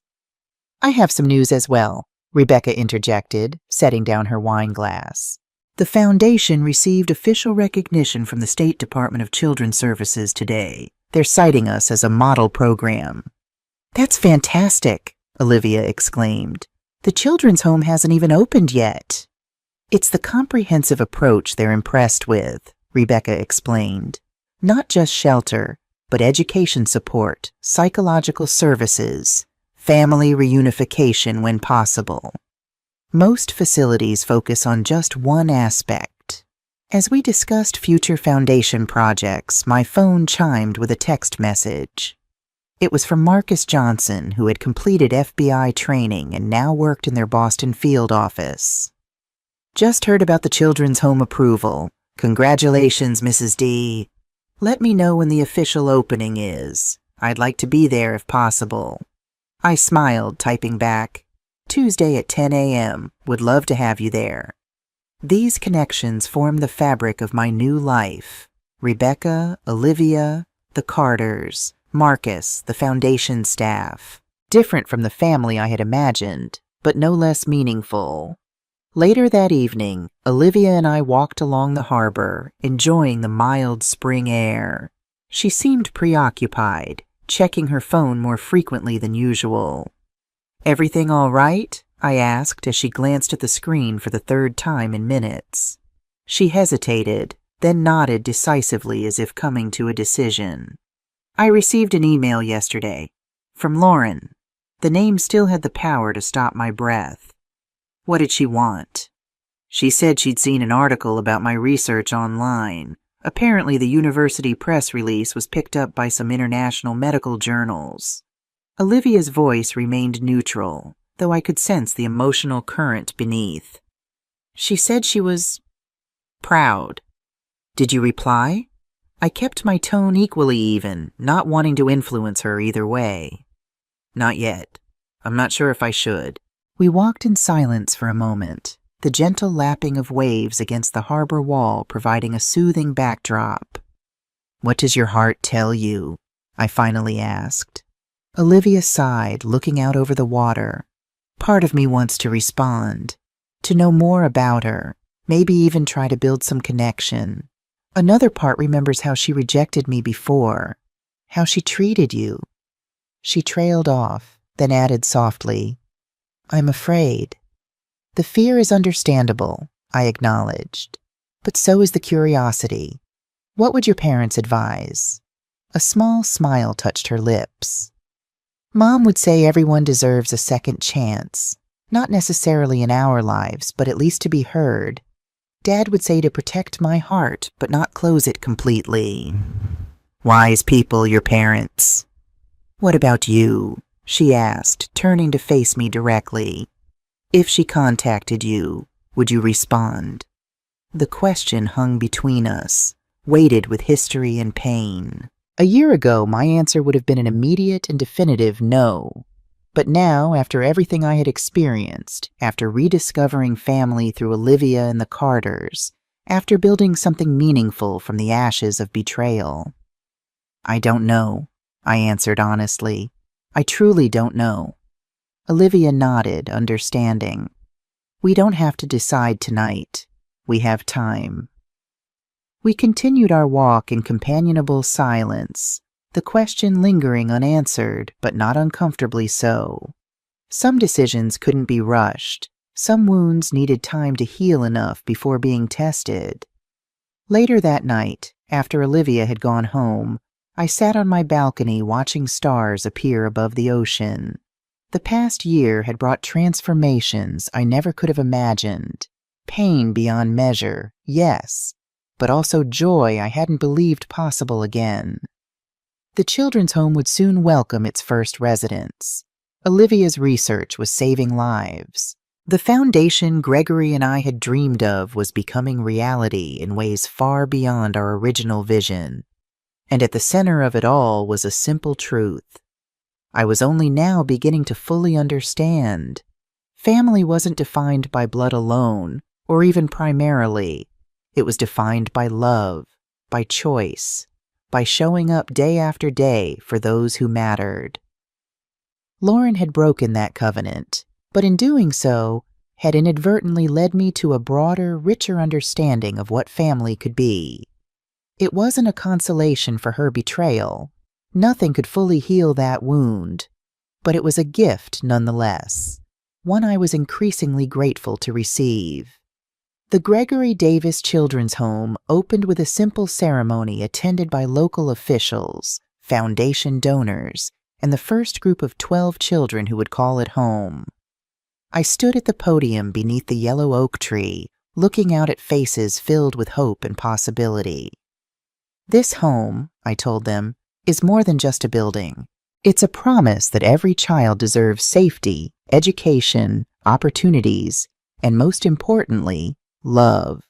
It's a place where pasts don't define futures, where second chances aren't just possible, but expected. As I spoke, I caught sight of Marcus Johnson standing at the back of the gathering. He'd taken personal leave to attend, and his presence was a reminder of how unexpected connections could change everything. After the ceremony, as the children explored their new home with wide-eyed wonder, I made my way through the crowd to greet him. "It's wonderful, Mrs. Davis," he said, surveying the facility with appreciation. "These kids don't know how lucky they are." "We are the lucky ones," I replied, "to be able to make a difference." Marcus nodded, understanding the deeper meaning behind my words. His phone buzzed and he checked it with a grimace. "I have to get back to the office. Just wanted to see this come to fruition." "I'm glad you could be here," I said sincerely. "Without you, none of this might have happened." He waved off my gratitude with characteristic modesty. "You would have found another way." But we both knew the truth. His intervention that night had altered not just my life, but now the lives of countless children who would pass through these doors. The next few weeks passed in a blur of activity. The children settled into the home, staff worked out routines, and I divided my time between the foundation offices and visiting with the residents. Each child had a story. Each one affected me deeply, and I found myself increasingly involved in their daily lives, reading to the younger ones, helping with homework, attending school events. One evening, as I was leaving after dinner with the children, Rebecca called. "Can you come to the office?" she asked without preamble. "There's something you need to see." The urgency in her voice alarmed me. "Is everything all right?" A pause. "Just come, Nancy. It's important." When I arrived at the foundation offices downtown, Rebecca was waiting in the conference room with Richard Blackwell. Their serious expressions sent a chill through me. "What's happened?" I asked, setting down my purse. Richard placed a folder on the table. "Justin Clark returned to the States 3 weeks ago. He's been staying with his parents in Chicago." The news was unexpected, but not immediately alarming. The agreement was that they leave the country. If he's violated that— "There's more," Rebecca interrupted gently. "He came to Boston yesterday. He's asking to meet with you." I sat down heavily, the implications washing over me. "Why would he want that?" "He claims to have important information," Richard replied, his expression neutral. "Information you would want to know." "About what?" I demanded. What could he possibly have to say that I would want to hear? Rebecca and Richard exchanged glances. "About Lauren," Rebecca said finally, "and about what happened that night." My heart raced. "Is she all right? Has something happened to her?" "She's physically fine as far as we know," Richard assured me. "Still in Portugal working at the same hotel." I took a deep breath, trying to steady my nerves. "So what does he want?" "He says he wants to clear his conscience," Rebecca explained. "He claims that night wasn't what we thought, that there's more to the story." "Of course he'd say that," I scoffed. "He's trying to manipulate his way back into my good graces, maybe get money." "That's possible," Richard acknowledged. "But my sources say he and Lauren divorced 6 months ago. He's working as a manager at his father's insurance company, living a modest life. No signs of extravagance or financial desperation." I leaned back, processing this information. "You think I should meet with him?" It wasn't a question, but Rebecca answered anyway. "I think you should hear what he has to say. With proper precautions, of course. Richard and I would be present. We'd meet in a neutral location with security if needed. And if it's just manipulation, more lies? Then you'll know, she said simply. And you can walk away with certainty. I stared at the folder, imagining Justin's face, remembering his cold calculation that night. When? Tomorrow afternoon, if you're willing. He's staying at the Westbridge Hotel downtown. The Westbridge? That's not cheap. His father's company is a corporate client, Richard explained. They get preferred rates. I took a deep breath. Decision made. Arrange it, but not at the hotel. Here, in this office, on our territory. The next day I arrived early, needing time to compose myself. I chose a simple gray suit, minimal jewelry, my hair pulled back in a no-nonsense style.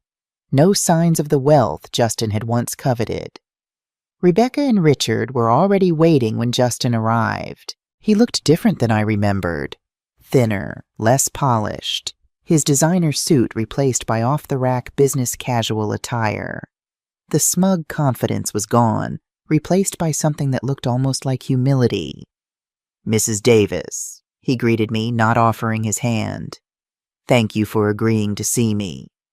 "Sit down, Mr. Clark," I replied coolly. "You have 15 minutes to explain why you're violating our agreement by being in Boston." He nodded, accepting the constraint, and took the chair farthest from me. "I know you have no reason to believe anything I say. I wouldn't, in your position. But I need to tell you the truth about what happened. What really happened that night." "We know what happened," Rebecca interjected. "We have evidence, a witness, your own confession." "You have part of the truth," Justin countered, his voice steady. "But not all of it." He looked directly at me. "I was the one who put the propranolol in your drink, Mrs. Davis, not Lauren." The statement hung in the air, unexpected and jarring. "What are you talking about?" I demanded. "The waiter saw Lauren do it."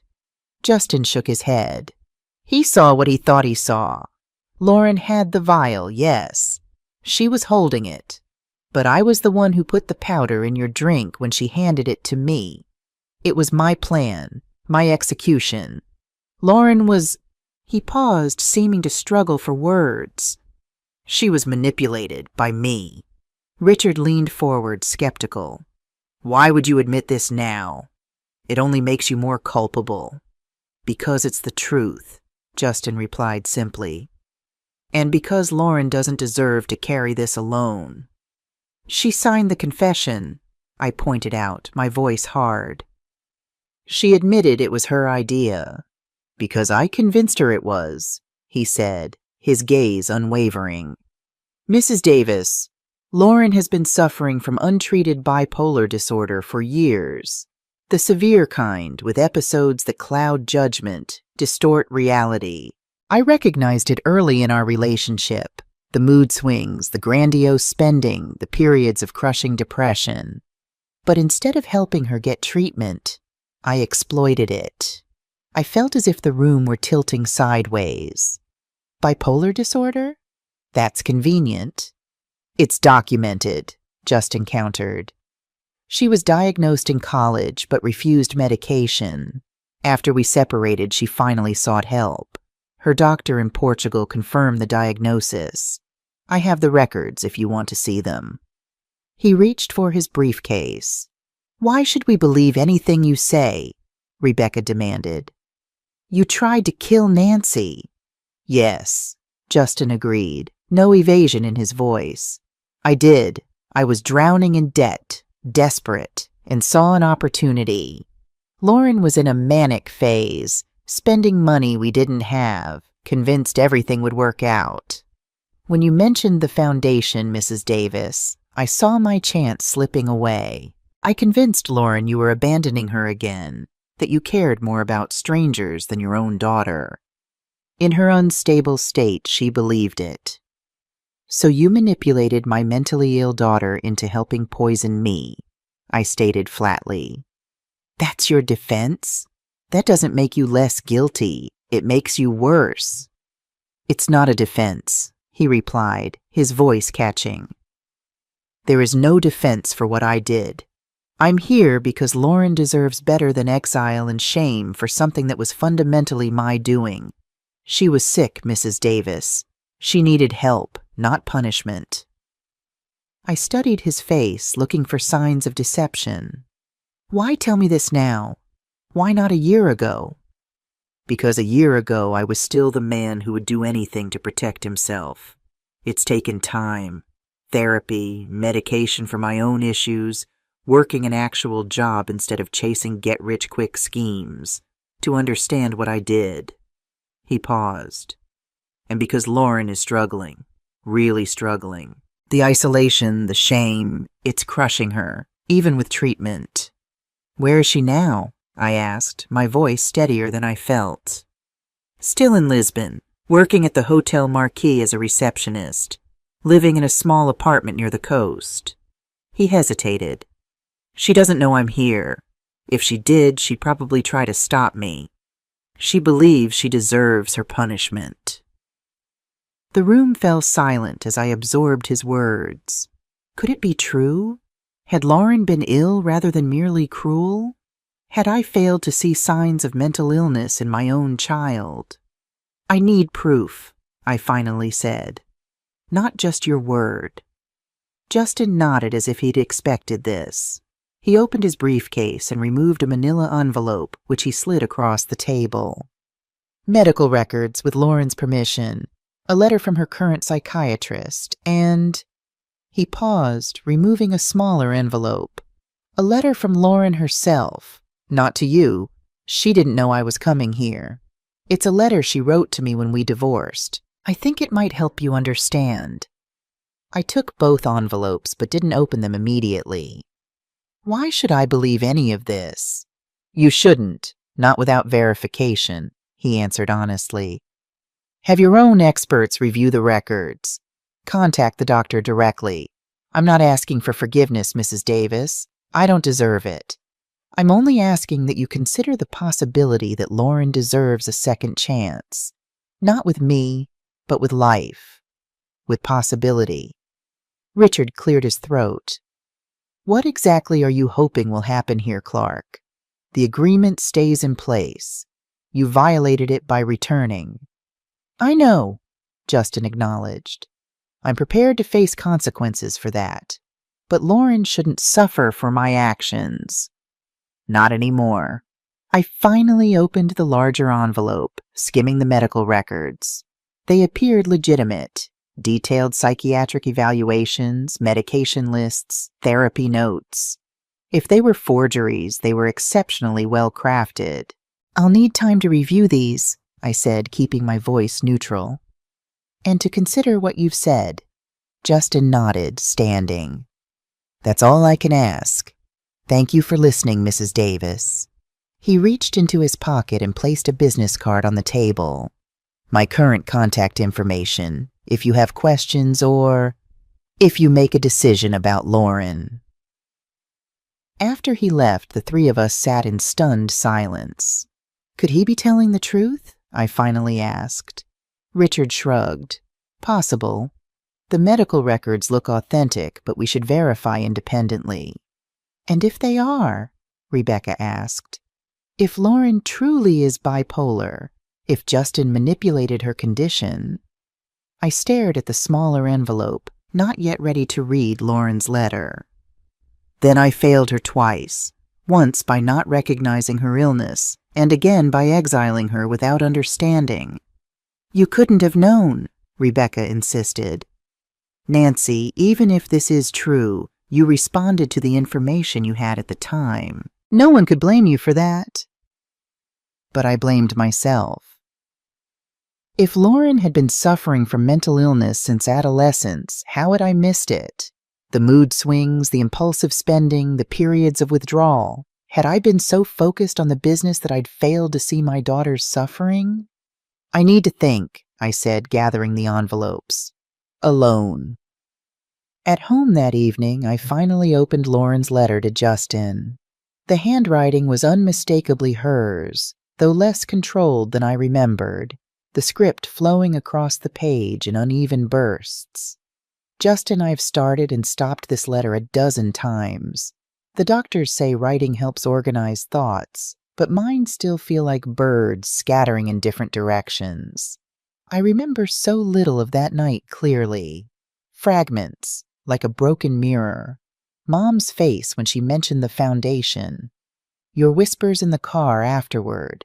The small vial in my hand. I remember feelings more than facts. The absolute certainty that we were being abandoned, that $30 million going to strangers was proof Mom never really loved me. Now, with medication, with distance, I see how distorted my thinking was. How convenient my illness was for your plans.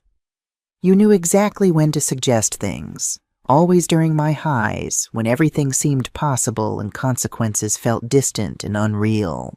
I'm not writing to absolve myself. What I did, what we did, was monstrous, regardless of my mental state. I will carry that shame forever. But I need you to acknowledge your role. You saw my illness as a tool. You used me when I was most vulnerable. The doctors say I likely developed bipolar disorder after Dad died. That trauma at that age can trigger the condition in those genetically predisposed. All those years, I wasn't just difficult or selfish. I was sick, and you knew it. I wonder sometimes if Mom would have recognized it if she hadn't been so consumed with the business. If she'd seen the signs earlier, maybe everything would be different. But that's not fair to her. She did the best she could with what she knew. I hope someday to find peace with myself. I doubt I'll ever find reconciliation with her. Some betrayals can't be undone. Lauren, I read the letter 3 times, tears streaming down my face. The raw honesty of it, the absence of excuses while still acknowledging illness. It felt authentic in a way that Justin's practiced explanation hadn't. My phone rang, startling me. It was Olivia. "Grandma? Are you all right?" Rebecca called me about Justin. I took a shaky breath. "I'm processing. It's complicated. Do you want me to come over? I can be there in 20 minutes. No, dear. I need time alone with this. But thank you." I hesitated, then asked, "Olivia, as a doctor, is it possible I could have missed signs of bipolar disorder in Lauren?" There was a thoughtful pause before she answered. "Absolutely, especially if it began in adolescence, when mood swings are already expected. Without medical training, and if she was high-functioning between episodes, it would be easy to attribute symptoms to personality or circumstances, rather than illness." Her words offered a small measure of comfort. "I keep thinking I should have known. I'm her mother." "Grandma," Olivia said gently, "mental illness is complex and often invisible. Many families miss the signs until a crisis occurs. It doesn't mean you failed her." After we hung up, I sat with Lauren's letter, Justin's revelations, and my own tumultuous emotions. If what they claimed was true, I had to reconsider everything I thought I knew about that night, about Lauren herself. But verification needed to come first. I called Richard Blackwell. "I need you to confirm these medical records," I instructed. "And I want more information about Lauren's current situation in Portugal. Her living conditions, her treatment, everything." "I'll put my best people on it," he promised. "But Nancy, whatever we find, what are you planning to do?" It was the question I'd been avoiding since Justin's visit. What would I do if Lauren was truly ill? If her betrayal had been influenced by untreated mental illness and Justin's manipulation? "I don't know yet," I admitted, "but I need the truth before I can decide." That night, sleep eluded me. I paced my house, memories of Lauren flooding back, not just the betrayal, but earlier times. The summer she turned 16 and barely left her room for weeks. The spending sprees followed by periods of extreme frugality. The times she would call at 3 a.m., talking so fast I could barely follow her thoughts. Had those been symptoms I'd misinterpreted? Had I been too busy building seaside retreats to notice my daughter unraveling? By morning, I had reached only one certainty. I needed more information before making any decisions. The past couldn't be changed, but the future remained unwritten. And somewhere in Portugal, my daughter was living with the consequences of actions that might have been influenced by factors beyond her full control. Richard's investigation moved with impressive efficiency. Within a week, he had verified Lauren's medical records with her doctors in Portugal, compiled a detailed report on her current living situation, and even obtained surveillance photos showing her daily routine. The picture that emerged was sobering. Lauren lived in a small studio apartment in a working-class neighborhood of Lisbon. She worked 6 days a week at the Hotel Marquis, taking the bus to and from work. She attended twice-weekly therapy sessions and a bipolar support group on Sundays. Her life was modest, structured, and from all appearances, lonely. "She's following her treatment plan diligently," Richard reported, showing me her pharmacy records. Mood stabilizers, antidepressants, regular blood work to monitor levels.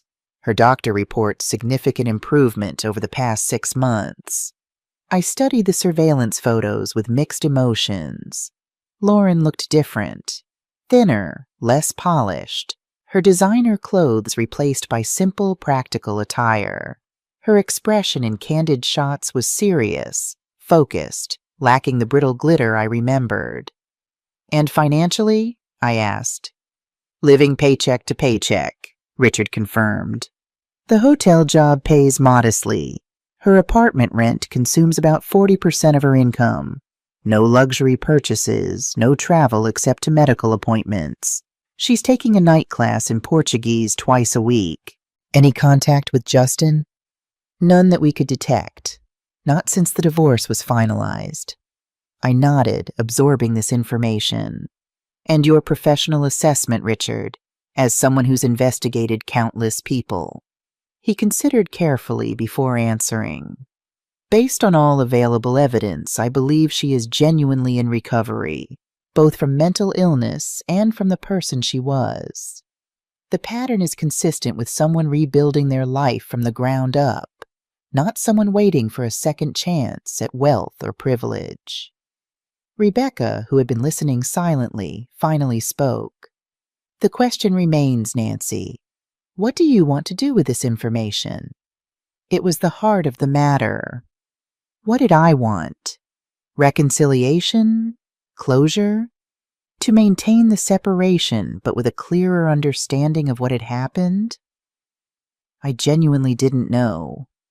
I need to speak with Olivia first, I decided. This affects her, too. Later that evening, Olivia came for dinner. I shared everything we had learned, watching her face carefully as she processed the information. "I suspected something like this," she admitted, surprising me. "When I met her last year, it was brief, but there was something about her affect, her speech patterns. As a doctor, I'm trained to notice certain indicators. She seemed fragmented somehow." "Why didn't you mention this before?" She shrugged slightly. "It was just an impression, not a diagnosis. And after she rejected me so completely, it didn't seem relevant." I hesitated before asking the next question. "She's reached out to you recently. If this is true, if she was ill and manipulated, does that change how you feel about responding?" Olivia was quiet for a long moment. "It explains things, but doesn't erase them. Mental illness can help us understand behavior, but doesn't necessarily excuse its impact." She looked up, her expression thoughtful. "But yes, it does change things. It opens possibilities I hadn't considered." "Such as?" "Such as cautious communication. Not diving into a mother-daughter relationship, but perhaps starting a correspondence. Learning who she is now, rather than who she was then." Her measured approach reassured me. Olivia wasn't rushing to embrace or reject Lauren. She was considering all aspects with the same careful analysis she brought to her research. And what about you, Grandma? Are you thinking of contacting her? The question hung between us, weighted with history and pain. I don't know, I admitted. Part of me wants to understand, to see for myself if she's changed. Another part fears reopening wounds that have finally begun to heal. Olivia nodded understanding. There's no rush to decide. And whatever you choose, it doesn't have to be all or nothing. You could start with a letter or an email, maintain distance while opening communication. We talked late into the evening, exploring options and implications. By the time Olivia left, I had reached no firm decision, but felt clearer about the possibilities before me. The next morning, Rebecca called with alarming news. "Lauren's in the hospital," she said without preamble. "She collapsed at work yesterday. Richard's contact just informed him." My heart raced. What happened? Is she all right? "It's not life-threatening," Rebecca assured me quickly. "Exhaustion, dehydration, and apparently she'd missed several doses of her medication due to working double shifts. She's stable but being kept for observation." "Which hospital?" "São José Hospital in central Lisbon."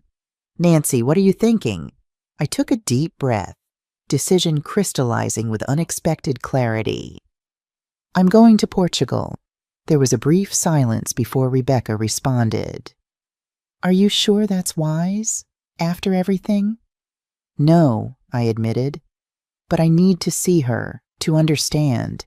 If she's truly ill, if Justin manipulated her condition, I need to know for myself. Do you want me to come with you?" The offer touched me deeply. "No, but thank you. This is something I need to do alone." I paused. "Well, not entirely alone. I'm going to ask Olivia to join me if she's willing. She has medical knowledge I lack, and this concerns her too." "When will you leave?" "Today, if possible. Can you arrange it?" Within hours, Rebecca had organized everything.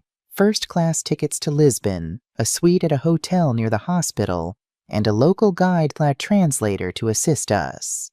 Olivia, after consulting with her research team, agreed to take a week away. By evening, we were on a transatlantic flight, both of us quiet with anticipation and apprehension. "Are you nervous?" Olivia asked as the plane reached cruising altitude. "Terrified," I admitted.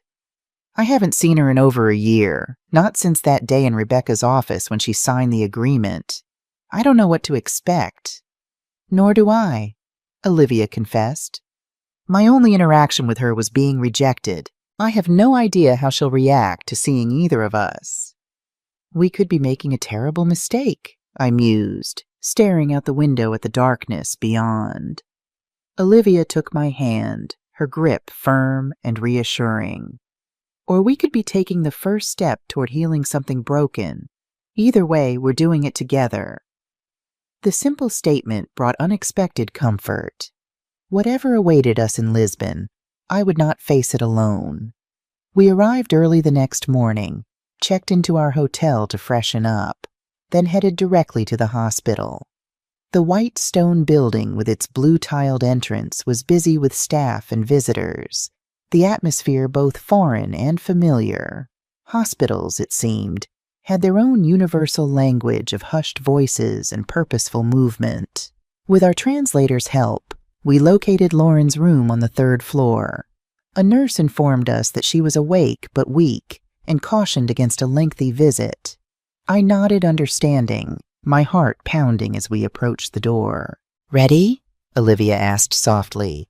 I took a steadying breath. "As I'll ever be." I knocked gently, then pushed the door open. The room was small but private, sunlight streaming through half-drawn blinds. Lauren lay in the narrow bed, an IV attached to her arm, her face turned toward the window. She looked so much thinner than I remembered, her once glossy hair dull and pulled back in a simple ponytail. When she turned toward the door, her eyes widened in shock. "Mom?" Her voice was barely a whisper. "Is that really you?" "Hello, Lauren," I said, moving into the room with Olivia beside me. Lauren's gaze shifted to Olivia, confusion giving way to recognition. And, Olivia, how? Why are you both here? We heard you were in the hospital, I explained, approaching the bed cautiously. We were concerned. Lauren's eyes filled with tears. You came all this way because I fainted at work? After everything I did? Justin came to see me, I said gently, taking a seat beside the bed. He told me about your diagnosis, about his manipulation. We've verified the medical records, spoken with your doctors. Lauren closed her eyes, a tear escaping down her cheek. He had no right. That wasn't his story to tell. Perhaps not, I acknowledged, but I'm glad he did. It helps me understand what happened. She opened her eyes, searching my face. Understand, but not forgive. I wouldn't expect that. I don't deserve it. I'm not here to talk about forgiveness yet, I said truthfully. I'm here because you're ill, and you're my daughter, and I needed to see you. Lauren turned her attention to Olivia, who had remained silent. And you? Why would you come after I turned you away? Olivia stepped forward, her professional demeanor softening. Because I'm a doctor, and because despite everything we're connected. I wanted to understand too. A nurse entered with medication, momentarily interrupting the charged exchange. After she left, Lauren seemed more composed, though visibly exhausted. The doctors say I'll be released tomorrow, she said, her voice stronger. It was just exhaustion and dehydration.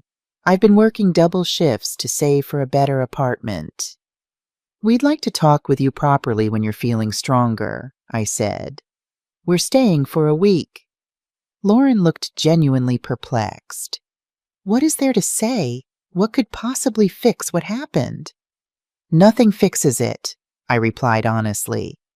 But perhaps we can understand it better. Perhaps we can find a way forward that acknowledges the past without being imprisoned by it. She studied me for a long moment, then nodded slowly. All right, when I'm discharged, we can talk. As we prepared to leave, allowing her to rest, Lauren called me back. Mom? I turned at the door. Yes? Why now? She asked, vulnerability evident in her voice. After all this time? I considered my answer carefully, because I needed to know if the daughter I raised still exists somewhere beneath the person who sat in that office a year ago. I think perhaps she does. Outside the hospital, Olivia and I walked in silence for several blocks, processing the encounter. She seems genuinely changed, Olivia finally observed. More present, somehow. I nodded agreement. The brittleness is gone, the calculation. I sighed deeply. I don't know what happens next, Olivia. This is uncharted territory for all of us. We take it one conversation at a time, she replied sensibly, without expectations, without promises, just truth, whatever that looks like. The wisdom in her approach struck me once again. This remarkable young woman, born of such complicated circumstances, possessed a clarity and compassion that continued to amaze me. How did you get so wise? I asked, only half joking. She smiled, linking her arm through mine as we walked. Good genes, excellent upbringing, and enough life experience to know that nothing is ever as simple as it first appears. In that moment, despite the uncertainty ahead, I felt a profound gratitude.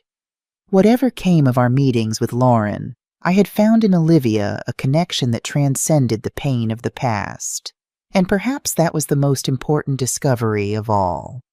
Does healing always require forgiveness, or is understanding sometimes enough? Have you ever had to reconsider someone's actions in light of new information? Share your thoughts in the comments.